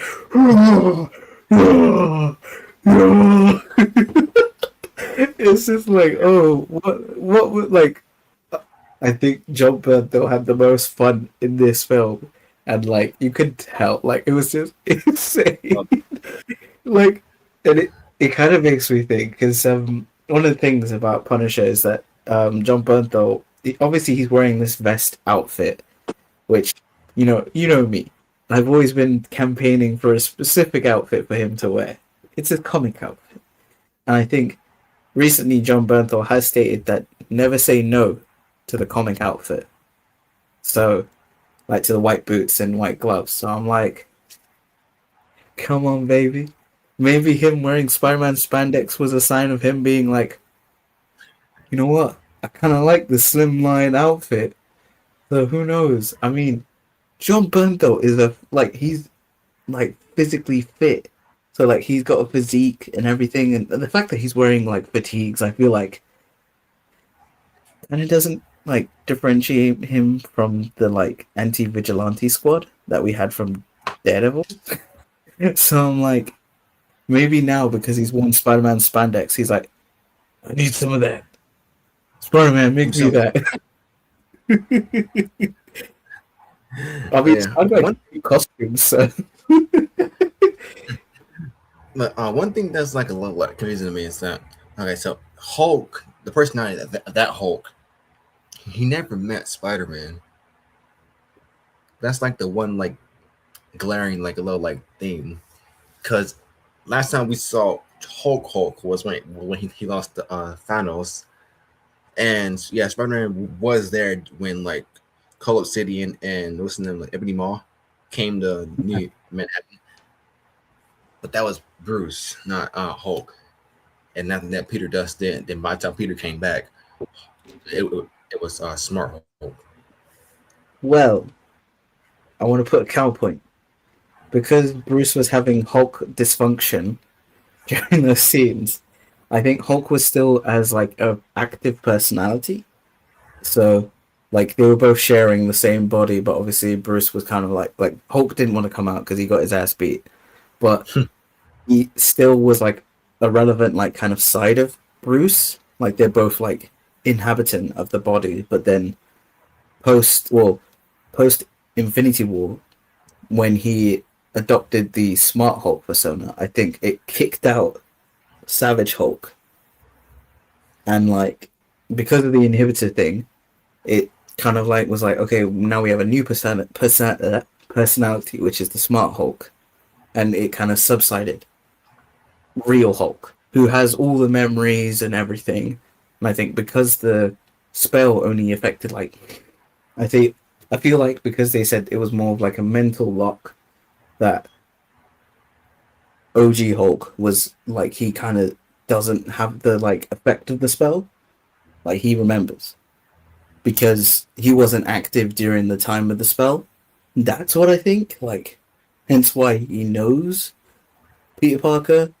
Well, because he's like, yeah, it's definitely a weird thing of like, if we saw like a proper scene of them together, like, oh, fighting together on the same side, like, technically we see an Endgame, but that's Smart Hulk, not Mm. Savage Hulk.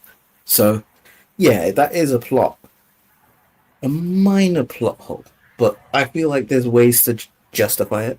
Um, but yeah, no, it's definitely like it's a thing where it's like like yeah, there's some like yeah, I do get what you mean, but I just want to check the chat.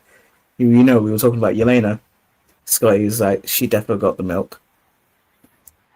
Yeah, Also, I didn't know and she was gonna be in this movie. Like, I was like genuinely like surprised. I was like, Yelena, what's she doing here?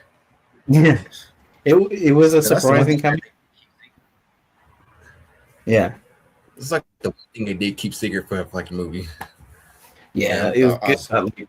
That kind of wasn't like revealed because like a lot of things were kind of like hey, we saw Sadie Sink on set, kind of like hooded up and with the red hair, so everyone was kind of assuming what her role was, and then the fact that like just other things we kind of saw were like oh blah blah blah. Oh yes, also Scotty Toys. This is the best comic accurate Spider-Man. His best suit, like best suit in general. Yes, the I hope in the next film I hope he gets different eyes.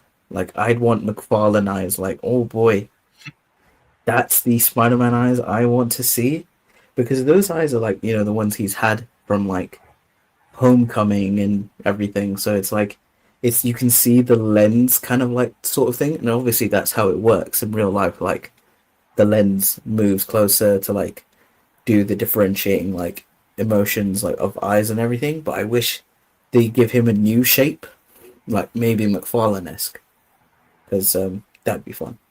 But as we were talking about inhibitor chips, Spider-Man did a big goof. He did a big goof as he was going through some changes um, with his body and becoming more spider than man. Although we didn't see him fully go to the point of man spider, which still the door is open for that, I think. But the fact that Peter is the originator of the inhibitor chips for mutants now, boy, he done goofed up. Like, and especially the fact that now Damage Control know that technology exists and kind of have some pieces of that technology. Oh boy, mutants are gonna be upset with Spider. I mean, if you know Spider-Man's in the comics, he didn't like the mutants, and like especially in the animated series where he like approaches Xavier to be like, "Help me, I'm going through mutations, dude," and like Xavier's just like, "Sus, bro, can't help out," and he's just like, "You know what? Fuck you guys. I don't care about you mutants." Like, whoa, Spider-Man, whoa, Like come cause on, some calm freaks. down. You would think Yeah, he was he had the symbiote suit, but no, it was like normal Peter. no, even in the animated series, he was normal. Yeah, Yeah, normal yeah. So Peter. you would think he had the symbiote suit at the time, but no, it was just like Yeah, regular Peter. yeah, it's crazy. And like even in Secret Wars, like in the comic, the original comic, he's like wall crawling and he sees the X-Men kind of like planning things about world, Battle World. He goes like, "You guys are always up to something bad. I'm going to tell Captain America and like the team because you guys are scheming bad things." And it's like Xavier's like, "I need to mind wipe him." And it's just like, yeah, Spider-Man hates the mutants. And it's just like this film, he's created the thing that will ultimately F up the mutants. And it's like, oh, what the hell? Really, Spider-Man, Peter? why? Yeah. Really? Yeah. Um, but also like with the inhibitor chips, it's and we were talking about damage control. The fact that they had the hand in their control or like in their kind of like employment begs the question: are we going to see the hand again? And where, like, why? Like, we kind of know why they're leaderless because technically Electra is dead per se, so the hand have no leader Hmm. per se. Hmm. But it makes a question of like, is this like, are the hand like, working with damage control to get their hands on tech, or what's gonna happen? Like, it was crazy to see them in the film. Of course, we all theorized that Daredevil will show up in the prison scene and help out Spider-Man. Didn't happen, but it's okay. But to see the hand in their red iconic ninja outfits, Finally. and that yeah, finally, and that fight scene. Oh my god, all practical. Um, it was the Shang-Chi team, like stunt team, that worked on it, not Jackie Chan. I think there was a big like misconception. Even I thought it was like, oh my god, Jackie Chan's stunt team worked on this. Whoa, no, it's actually Jackie Chan visited the Spider-Man set and saw the stunts and that stuff, but it was actually the Shang-Chi crew. So amazing martial arts and action scenes. But yeah, what do you guys think of like having the hand here in the MCU, like or in Spider-Man film, and like what their future holds for them? I think it was awesome. Like, of course, we had a lot of the things in the trailer. Like, for instance, that one shot where Spider-Man was way above them, and a lot of people were like, "Oh, there's maybe gonna be two other people behind it. We've seen this shot before." Like, whatever. That didn't end up coming to fruition. That was part of the montage, um, of all the Spider-Man villains. Um, so he took them out, and then Damage Control happened to take them under their wing, and Mm. like I just because they mentioned like the leader thing, they just said like um William Metzger just says like they're a group of kids that have no leader basically, and so it's kind of a good thing where like they acknowledge the fact that they don't have a leader, and of course we as the viewers and as the Marvel fans are like, oh, they're talking about Elektra, like getting excited. Um, and of course I do like hope, and I do kind of want this hand to then hopefully maybe if Elektra is fully back for Daredevil, maybe that this ties into Dare as much as we wanted Daredevil in this. I want this to still tie into Daredevil with all the hand stuff, just because like it's kind of odd having the hand without Elektra. Like it just in my like it's cool in this film. Don't get me wrong, but in my opinion, it just doesn't really make sense when she is one of the main reasons why they have the like why they do the stuff that they do. Yeah, But both fight scenes, like the fight scenes that they're in, is I like it's one of the best fight scenes of the film, and of course we get it in the trailer when Peter basically like Z-Man was mentioning, and of course you've watched most people are watching it have watched the film, so you know.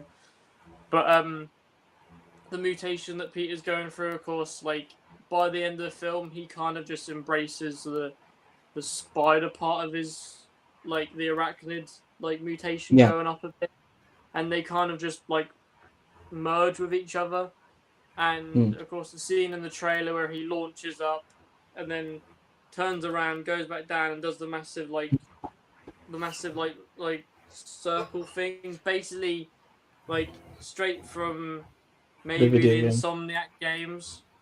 Mm. Because I will say one thing I know, like I didn't really say about it, or like people have said about it, but Destin Daniel Cretton like specifically said that he based a lot of stuff of this from the Insomniac games, Yeah, and the like action. he did like look at a lot of stuff, and when you watch it, you can like memorize certain takedowns that you'll do, just certain stuff that he does in general. Like it just it's why it is the best Spider-Man film, like hands down. And Yeah. like especially with the hand thing, of course, you have the whole thing where he's using his organic webbing. Yes. Yeah, So Spider-Man gets organic he's webbing in using this film. organic webbing to do the thing. Also, I just like the scene where like that guy he punches him and there's a metal pipe that he nearly goes into, but he manages to catch him because of course the whole thing of Spider-Man doesn't kill anyone. He tries Yeah. to keep them safe, even though like they may be someone like Tombstone, or even, to be honest, even though they somewhat like get over certain stuff. But even Sadie Sink, the amount of damages she causes, like he ends up saving her like within the whole bullet scenario. Mm, But like just with the like hand involvement, the main like thing that I don't like is of course damage control are getting a bit higher. They've now got the hand under their wing. Maybe they may try and like grab these other people to try and work for them who big, or maybe like certain organizations. And so like I just I see it going downhill for certain people because of how big damage control will get. yeah. And of course you were mentioning earlier that with the inhibitor chip, I think that's one of the massive, like even though it's bad for Jean and everyone else within the X-Men, like going forward, or just mutants who don't have to be in the X-Men. I like the fact that it's introduced.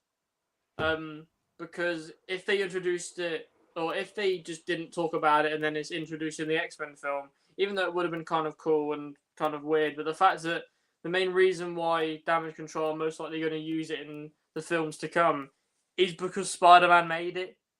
Like I Yeah. just feel like it's one of the most like craziest things, because Yeah, and like it's Jean knows of it throughout the film, but of course Jean and Spider-Man get along in the end. But like, what if like you were saying about the whole mutant and Spider-Man history within the comics? I just hope that, because I think it's a nice change that Tom gets along with Sadie as Jean Grey, because I don't really want Tom Holland thinking that the mutants are mutants like are bad. freaks Yeah, or different, because he's literally going through mutations himself, and so that's why he exactly. kind of like gets along with Jean.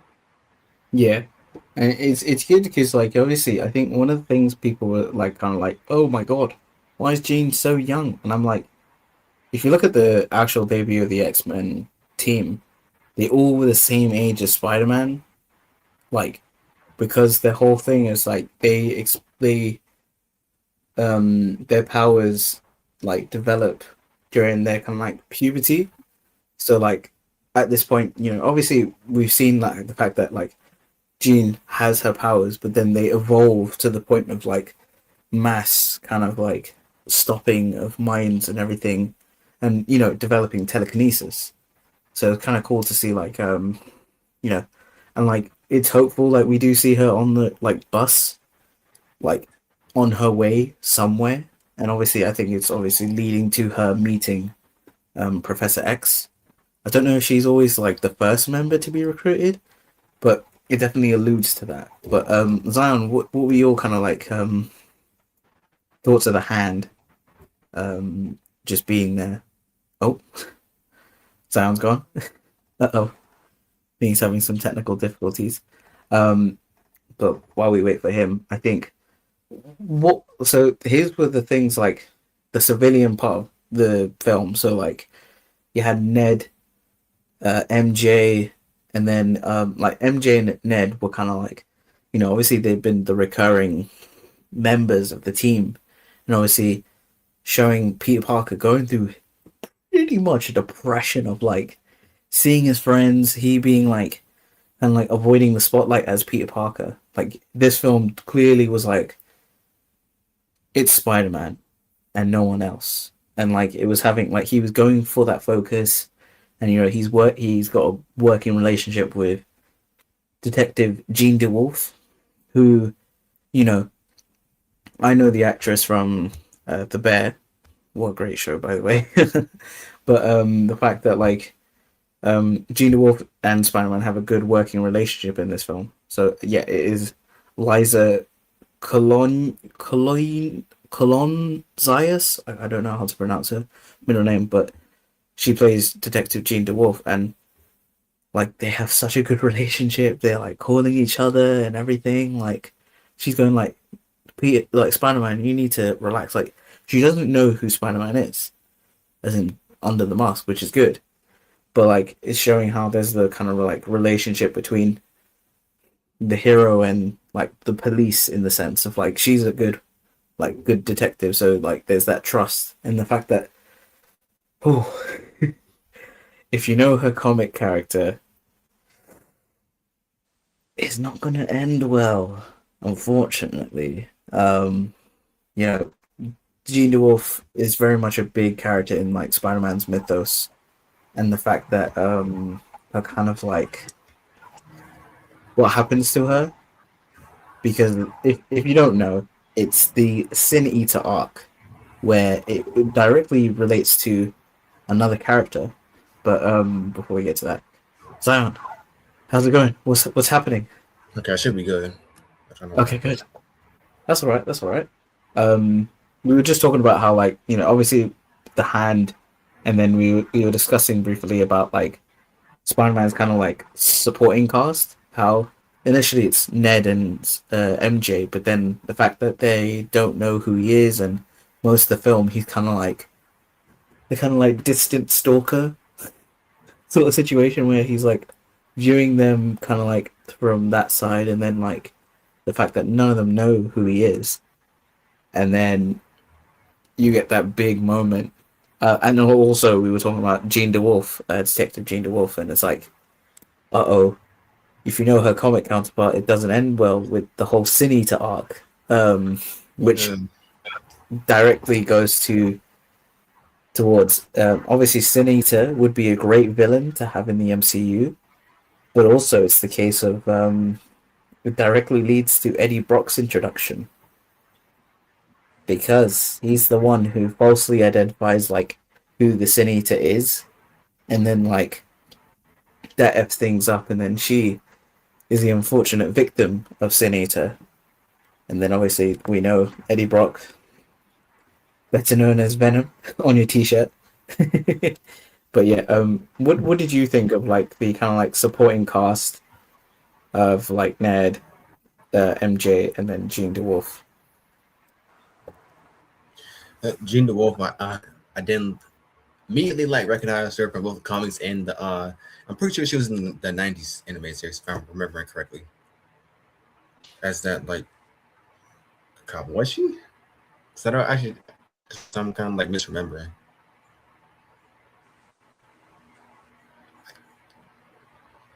Let me check. I But, do remember what about, but I don't think it's Jean DeWolf. Yeah. Because I remember watching, like I watched like a couple years ago, and there was like that one. Maybe that was her. No, I don't remember. No, that was Terry. That was Terry Lee. Okay. Yeah. But for like Ned and MJ, that one scene where Jean was pretending to be MJ, that was brutal. That was, she tricked us all, because like she was like pretending to be MJ, was like recognizing like all the memories they had, and he even took off his mask, and it was like acting like, oh yeah, MJ, she remembers, but like Trudeau's kissing and all that stuff, and it's revealed that Jean was like controlling her the whole time. That's probably one of the best scenes in the movie. How much like a like plot twist it was. And after that, I was like, "Phew, they didn't go that way with how she remembers." And I like she told, even after that she read the note, she still was like, yes, she doesn't know him. Basically, like the same thing about Peter Quill and Gamora, like they don't know who that Peter is, so and they can't really do. But on Ned is, I like how they're trying to like rebuild that friendship again, especially with them building like the Star Wars Legos and Ned Mm, already being like a Superman of Spider-Man. So that's like a good way for them to like rebuild that like friendship and like connection they had. Because unlike MJ, you yeah you can like fall in love again, but like it won't be the same. While like a friendship can like be rebuilt easier than like a relationship can. And I do like mm, how like at the end of the movie, Ned does find out Peter is Spider Man by doing the whole like handshake, and by how like MJ was like called Spider Man Peter, and Ned was mm. like Peter Spider Man. So I do like he knows at the end who Spider Man is, Yeah, and everybody else is actually just like we don't see it any other like Peter's classmates, which I think was like a good thing that they're all going that so they're like adults now, so they're like they're like separate ways. yeah. It's the case of like in real life, you don't always hang out with the your school crew. Mm-hmm. Sometimes you do, which like Ned and Zendaya, MJ are that case. But Yeah. like Flash Thompson, who we do see an image of him, um, which is Mm-hmm. ironic. Like the actor's now in a different project. If you know, and also the teacher, like how these were the people that Ned was suspecting as people who could be Spider-Man, and like Flash is a good choice because like obviously in the comics, Flash is like even in the animated series, Flash has like he wore the Spider-Man costume, and of course Mm-hmm. Flash in the comics is a big fan of Spider-Man, so it's like oh yeah, maybe someone who's like obsessed with Spider-Man is also Spider-Man, but like, also I hate Flash Thompson in Also, those movies, like in the movies, so it's like, yeah, you know, but I also do um, like how like he's thinking logically because like Spider went to be someone who went to the both DC trip and the London trip. So I do yeah, like how like that was like a good because both of those characters were on both of those trips. So I yeah, thought that was clever.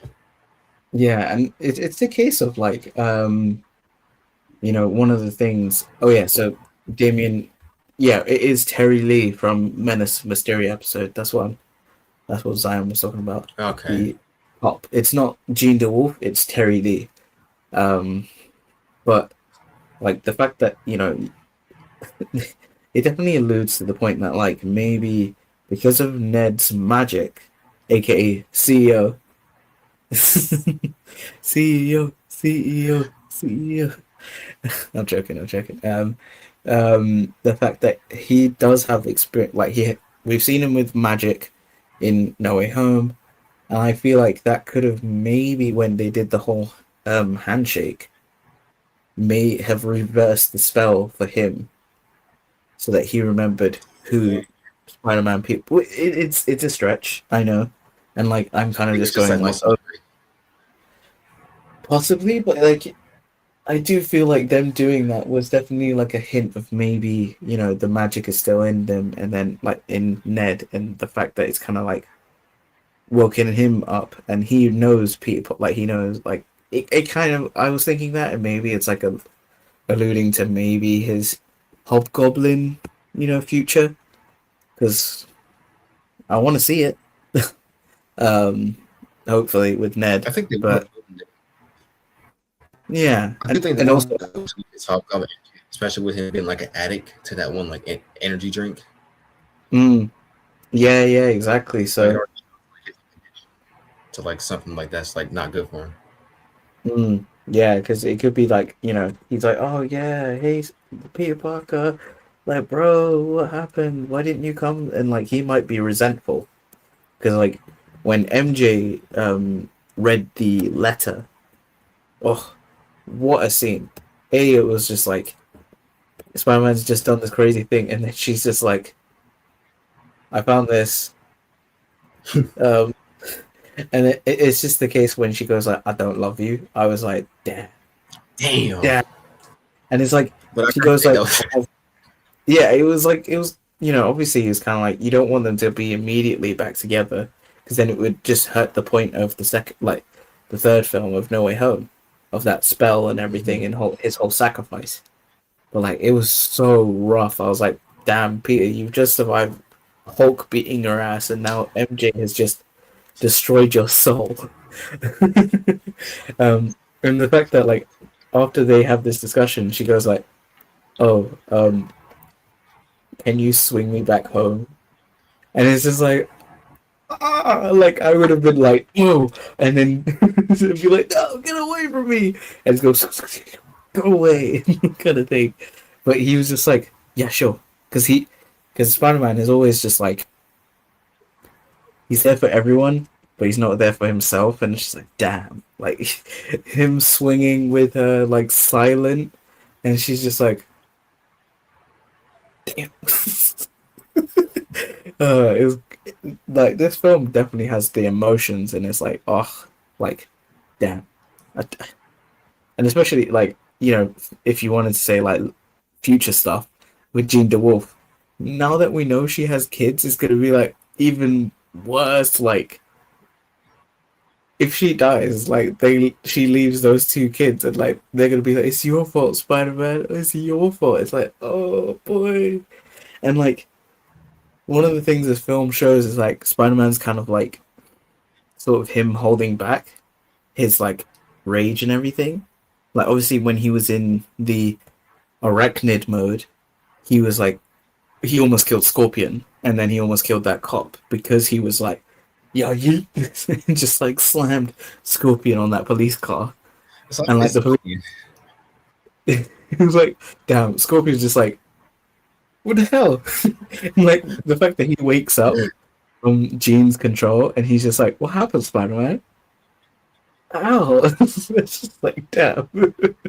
But It's to always the point, in like Spider-Man side this movie and in the Spider-Man show. yeah, It's like remember then like the finale, Peter was like crazy, and then he killed Scorpion. So it's just like he can never catch a break. yeah. There's a part of me who that I think like Scorpion might be like, I need to wear a helmet now. Jeez, my head got almost like mashed into like creamy mash. But like I know the actor Mando, he stated that he would love to do his Venom. So who knows? That could be a thing of like Matt Gargan getting the Venom symbiote as an evolution. Who knows? But I think like to kind of like at the end point of this, obviously with Sadie Sink now as Jean Grey, and we've got this whole like we'll see her in the next X-Men film. And obviously we know that she's going to appear in Secret Wars as she's got the contract for that. So I wonder how her role will play for that. But the big thing that was teased at the end, oh, we lost Zion. Hopefully he's okay. The big thing that was like at the post-credit scene was the spider tracker.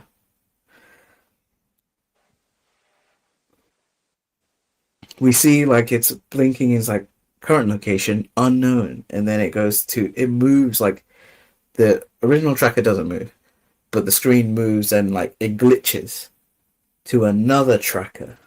It's like new tracker found, and it's like Spider-Man will return. It's like, what the hell does that mean?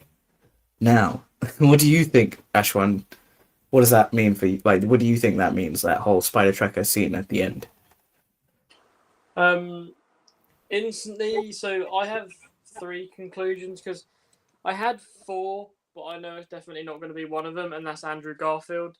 It's sad to say, but I just don't see him reprising his role as Spider-Man. And I don't know why. I just see Toby more than Andrew, and so that's one of them. It could be Toby because apparently he's in all the product stuff for Doomsday. He's apparently in like a Marvel like Doomsday logo. He's up like the top left or something. Apparently he's there in an Iron Spider costume. I don't know whether that is 100% real or not, but maybe. The main one that a lot of people thought of Because I kind of.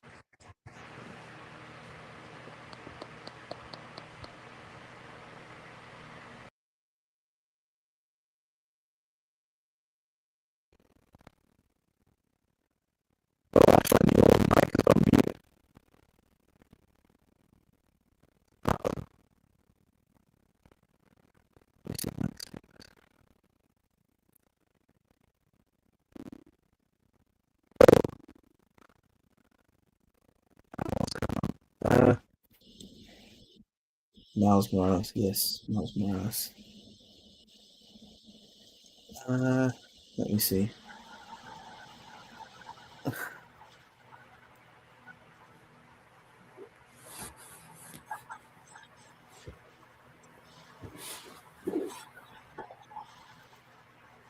Zan, can you hear me? I can hear you, but I can't hear Ashwan. I can't hear Ashwan. I'm confused. I think when you were coming back in, it kind of muted him. Wait, Ashwan, can you? I think check your mic settings. I think it's muted yourself. Or can you hear us?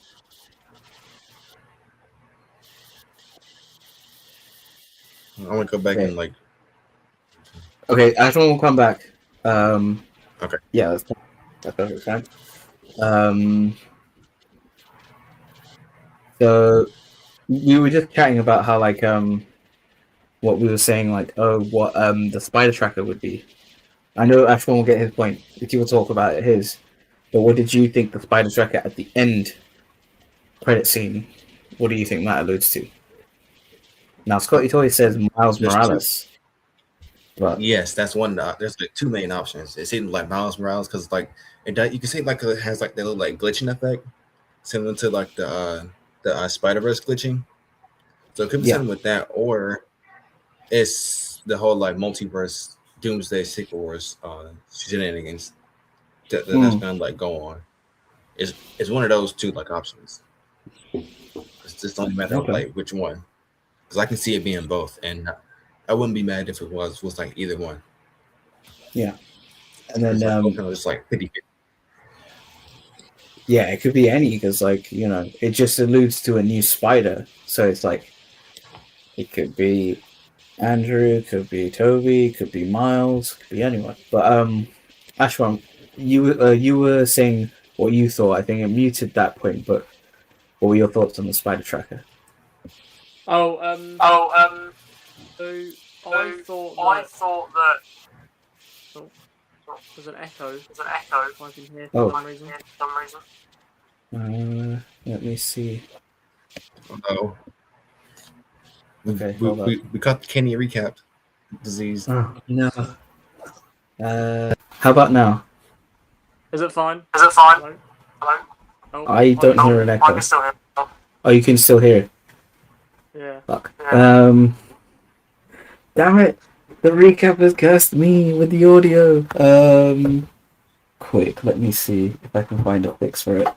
Ashwan, you go through your point, and I'll fix. Okay. Basically, what I was gonna say was that I like.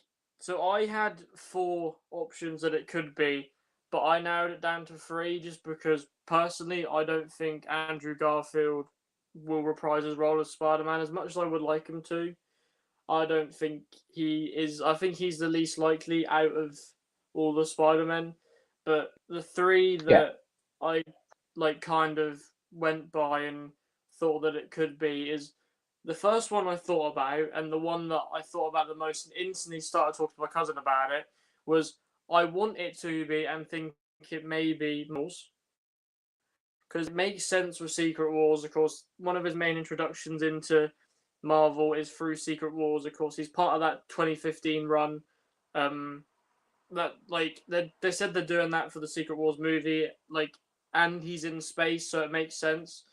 The second one, of course, is literally just Tom Holland Spider Man on the life raft going to Battle World, which maybe could Yeah. be a thing, but just the fact that the screen glitches to indicate that it may be Spider Verse glitches, So then it kind of hints into Miles, and also I don't think the same one moves from Earth.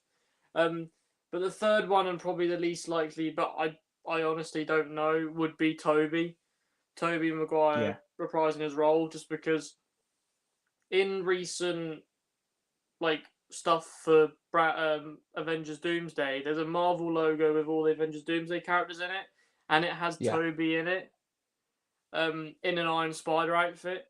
And so I don't know how real that is. I don't know whether it is fully real, but I've seen it a lot everywhere. And so people are speculating that he's in Doomsday. And since they said Spider-Man will return, they're more so indicating that this Spider-Man will return. But the fact they've now added into the equation maybe another one, I personally want it to be Miles more than anything. Even though I don't think that Tom Holland, as well as Peter Parker and Spider-Man, I don't want them to be I don't want Tom Holland to be sidelined very quickly, because I just feel like as soon as Miles comes in, Peter isn't going to be the main focal point of Spider-Man anymore, even though he still can be. But normally when you have Peter and Miles together, Peter tends to take a step back and Miles goes up a bit. And so I kind of get it. But the main thing I don't want to happen because of Miles coming into the MCU is that Peter gets killed off. I don't want that to happen whatsoever. I don't care. I don't care at all. I just don't want it to happen because it shouldn't. You can have Peter as a mentor. They said they're based a lot of stuff from Brand New Day from the Insomniac games. Peter and Miles coincide in them games, and Peter's like a mentor to Miles. And so, you can have that make sense without Peter getting killed off so that Miles can become Spider-Man, because it works well. And you also, I want it to be Miles, because then, even though he'll most likely, the main reason he'll be into the MCU, if it is to do with Secret Wars, means that, probably his family may not travel with him. I don't know if that would happen. But of course, if that is the case, then you have the whole their whole family dynamic as well, and so, and hopefully, maybe I don't know whether this will get this out of it, but Childish Gambino as Prowler. So I mean, that's one of the plot holes. Is there no echo? Can you guys hear me? we can hear you, but you're very quiet. Oh shit. How about now? Oh wait, It let me doesn't adjust sound it. any doesn't sound What any about different. now? Oh no, yeah, fine. Yeah. It's because when I did the original audio, I was slightly lower for the laptop, but for this I have to be a little bit higher. That's fine. It is the case. I know Toy Toys is definitely thinking it's Miles. He's saying, remember that Spider-Man Thomas in New York? There's a new Spider-Man being found, and when it was glitching, also Spider-Man getting pulled with another hero to Secret Wars. It's gonna happen for Secret Wars that Tom Holland Spider-Man is gonna be there for sure. Mm-hmm. Now, in terms of Doomsday, which is why I put that Doomsday logo there, it could be Tobey Maguire, and it's what not to say Tobey Maguire Spider-Man gets killed off 4 Miles or even Andrew Spider-Man. It could happen, and like you were saying, there was piece of art work showed Toby in the Iron Spider suit. It could be related to him, with his whole back, him being stabbed by Goblin. Maybe he needs a suit to survive. That could be a stretch, but him debuting in a new outfit means he's had some fights and everything. So who knows? Who knows if he's met Tony Stark in his universe? Because usually that is the case with that spider armor, or the Iron Spider. It's usually an Iron Man armor given to him, but who knows? I do hope we see Childish Gambino's Prowler back, because he is MCU canon. He appeared in Homecoming, and it seems like during those events before, he was taken out of the timeline to the Spider Verse, area where all the spiders are, and he's imprisoned. So I'm like, I wonder if he will be released and will he be put back in the um back into the MCU world? Because that would be sick to see him as the Prowler. But I also think he already alluded to his like what was it, nephew, or you know, he Hmm. did reference that in Homecoming. So we know for a fact Miles already exists in the MCU.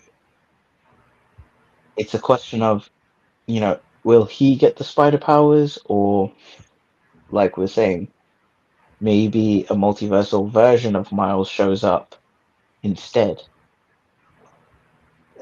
It's definitely a thing of like, it's a speculation. It could be cool. And with the Air Jordan thing, this all could also be just promo for Spider-Verse, like Beyond the Spider-Verse film. It could literally just be that, and they'd be like, "Oh yeah, you'll see Spider-Man next on screen with Spider-Verse," but even then, I don't think that's until later.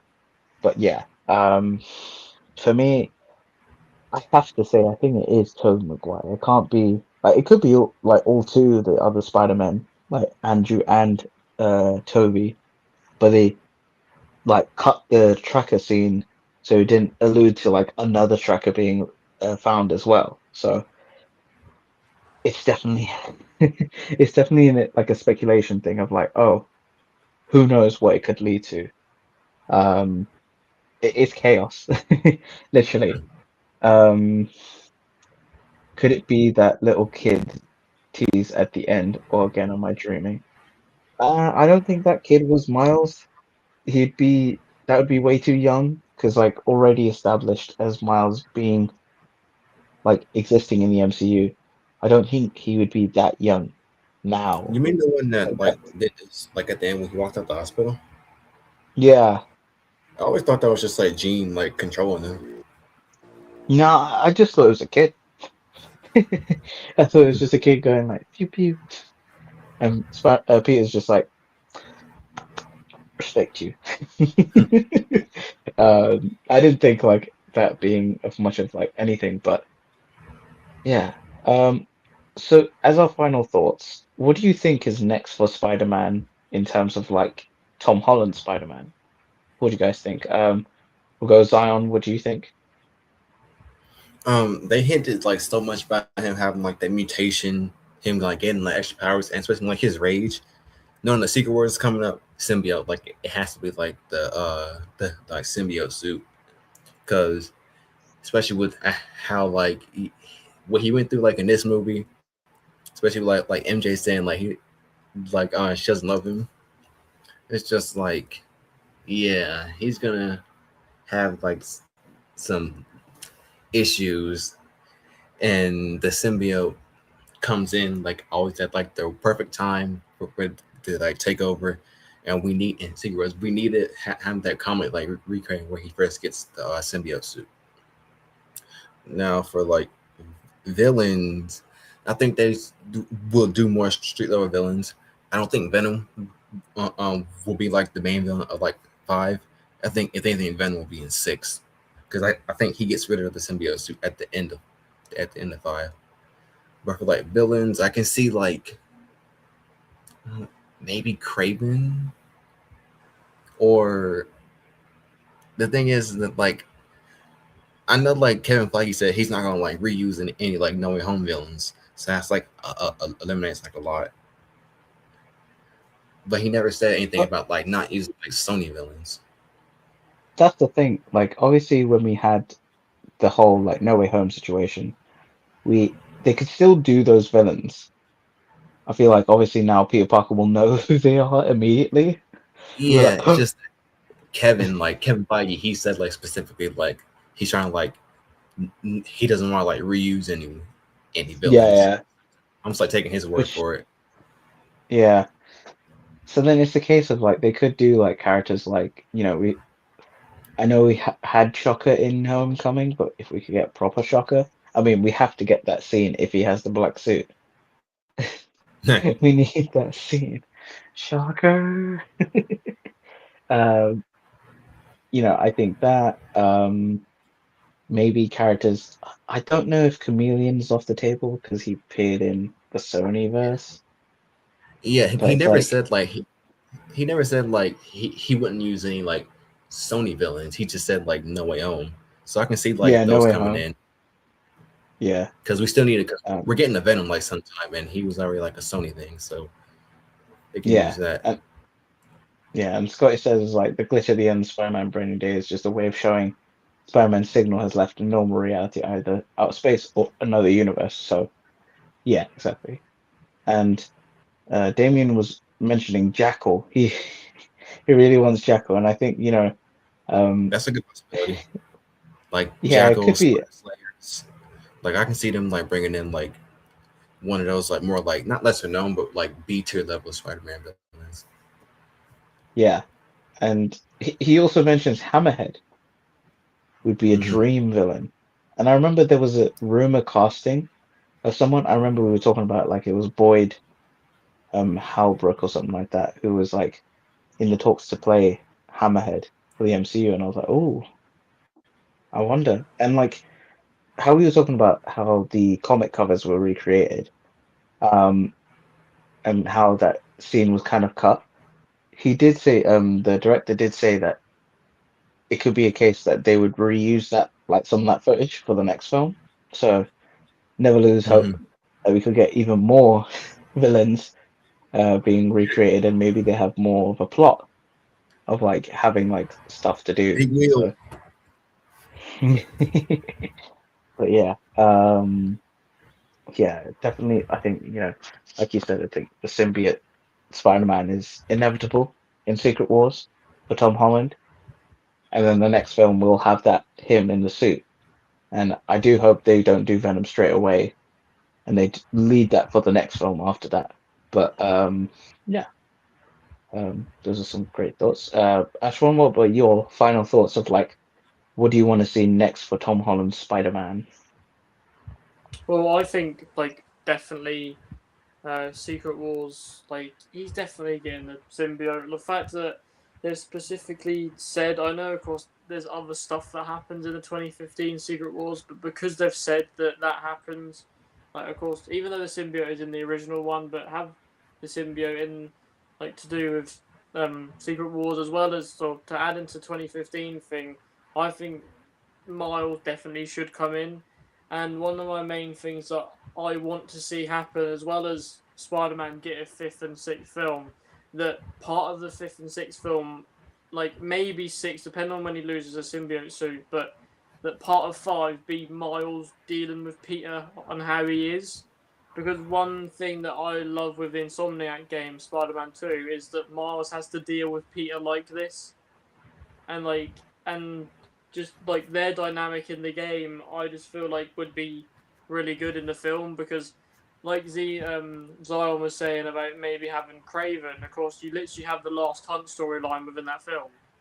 You could have the Last Hunt be a kind of thing um, within that because like to have that and like hopefully we get Venom in the MCU. It's just the main problem I have with like the Spider-Man stuff in the MCU is, of course, you have Vulture in the first film, but he kind of looks like Vulture. You have Mysterio in the second film, which looks a bit better than Vulture does because Vulture's got like fully robotic stuff, but Mysterio somewhat still looks like Mysterio. But then because you have that third film and because you have all of Toby and Andrew's villains like in the film, it just retcons and kind of just does over Tom Holland or does over Peter Parker, like Tom Holland Peter Parker, because like instantly if he hears the name Dr. Octavius or if he hears the name like Norman Osborn or something, he's instantly gonna think something's up because he knows of these people. And as much as Zion was saying that Kevin Feige doesn't want to touch on them villains again, um, I think it's kind of hard not to.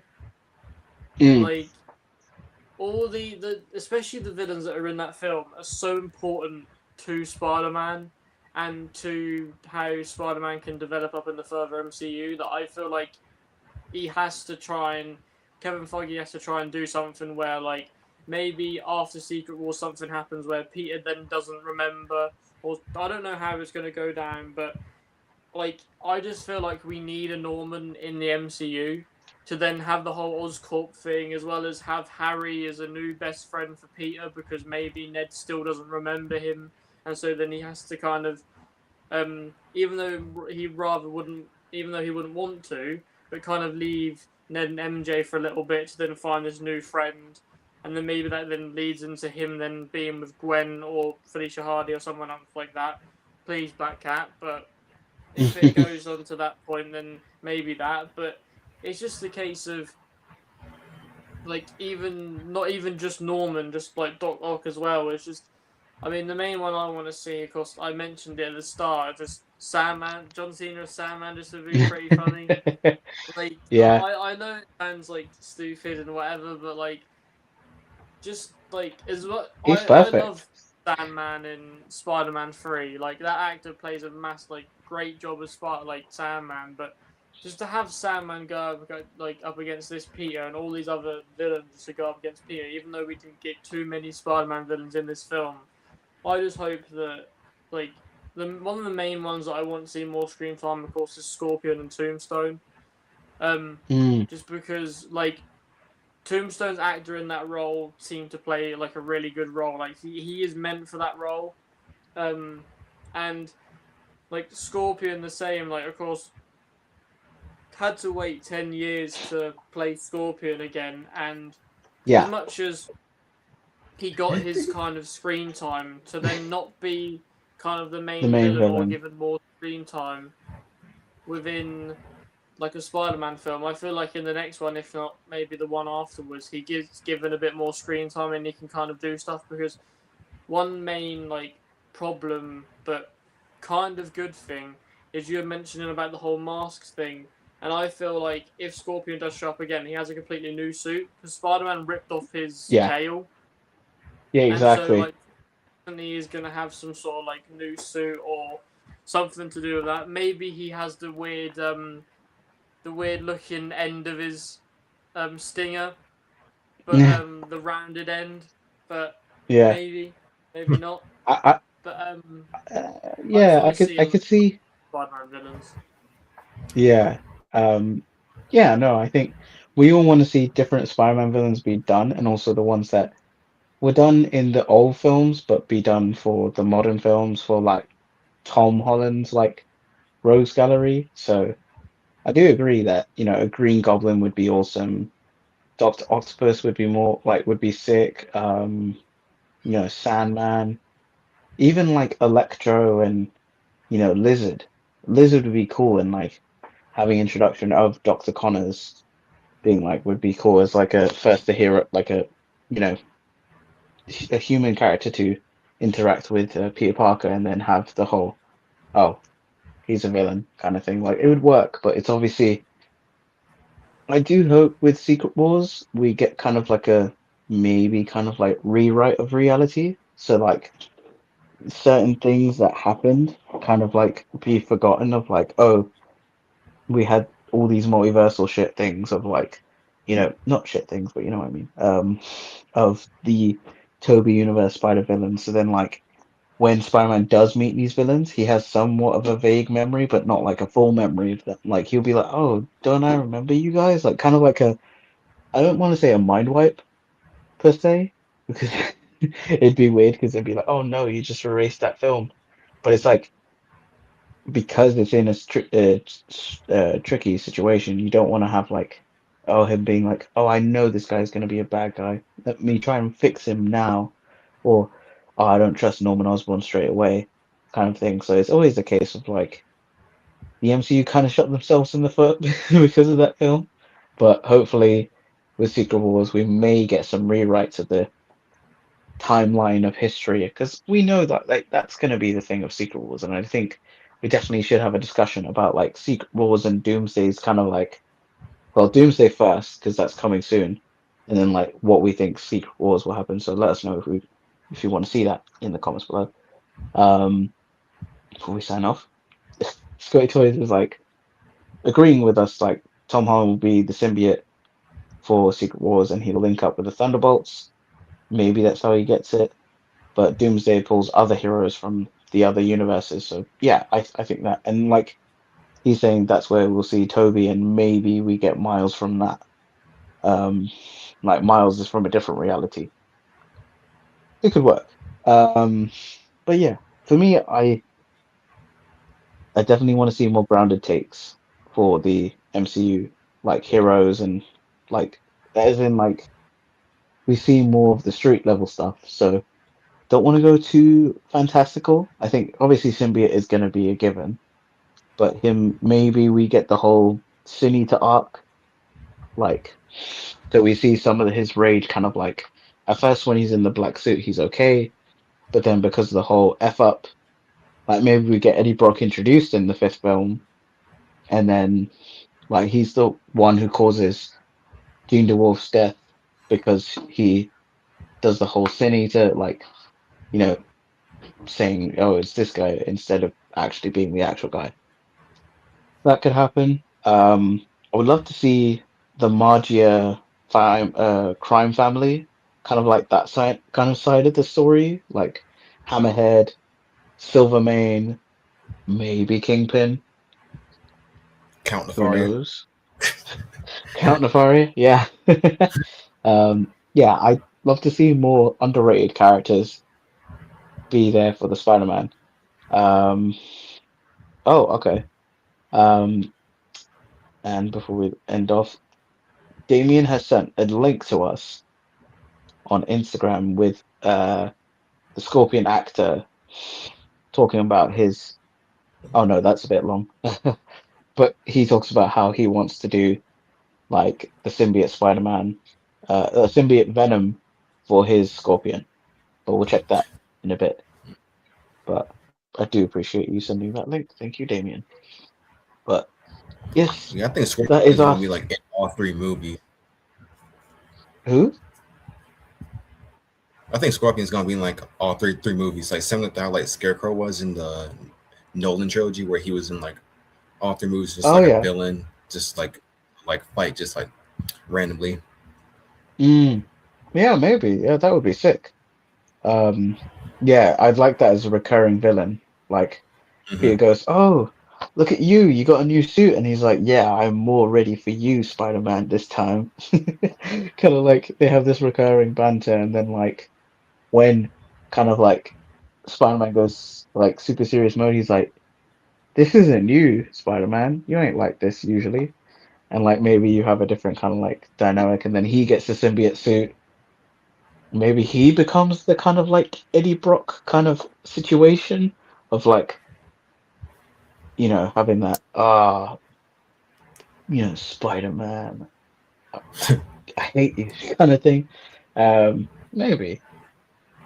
And then Damien, yeah, Kingpin is fine, but I'm more of a fan of a Hammerhead. Yeah, Hammerhead is more interesting because he's got the Hammerhead. And we could just see him just go. "Ah." But yes, And yes, that one scene in Spider-Man DLC when like Amber had that one pop, and you just see him like kill him by doing that. It was just like, damn. I hope the Hammerhead isn't like in terms of the story wise, isn't like the Insomniac one because that DLC, like when he eventually becomes Mech Hammerhead, I was like, Silvermane. no, thank you. Yeah, He was good basically, and I'm like, in the when they first like revealed him doing that first like cutscene. That was like his best scene, but they just dropped the ball after that. yeah, exactly. So yeah, who knows? But yes, thank you everyone for tuning in to another spectacular discussion of Spider-Man Brand New Day.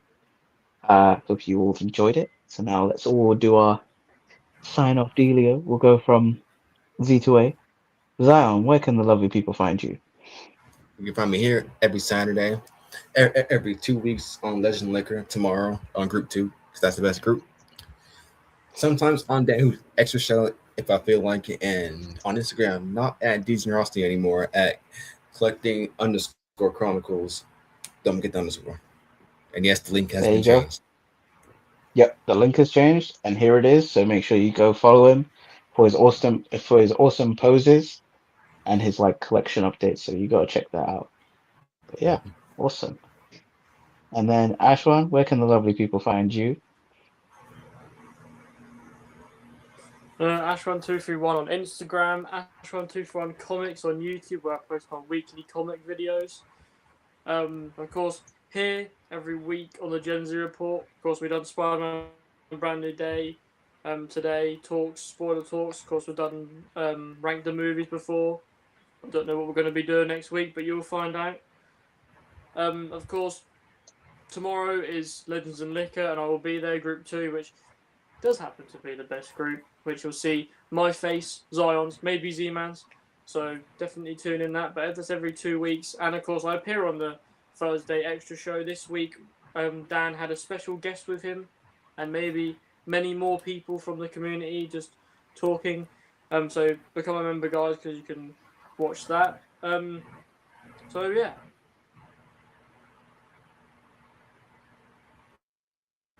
And of course, I've showed both, always check the links. Instagram for Ashwan there. And of course, his YouTube there, Ashwan231 Comics. And of course, Zion's one, collecting _ Chronicles. Don't forget the underscore. We're still keeping that.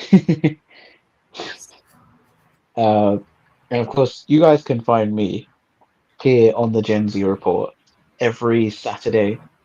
If not, we'll let you know if it changes. Next one is going to be a special one, as we will have a guest. We'll have Scotty Toys. So make sure you tune into that. That'll be a fun topic. And unfortunately, I won't be on the Legends and Liquor tomorrow. I know, so sad. But of course, Group 2 for life. So I'll be there in spirit, as most of the Gen Z Report will be there. And you can always find me on the recap every Thursday, and on my Instagram, agent_Zman. So let me just put those links in the comments so you can check them out for yourself. So yep, Instagram right here. There you go. And of course, my YouTube, which you're watching right now, you can find right here. Here. But there you go. I know, delays on StreamYard. But yes, thank you all for watching, and we'll see you on the next one. Take care, everyone. Wave. Bye-bye. You requested. The Gen Z Report, your weekly dose of awesome. Toys and comics. Covering all the topics, week in, week out. That's what it's all about. The only source you need. The Gen Z Report.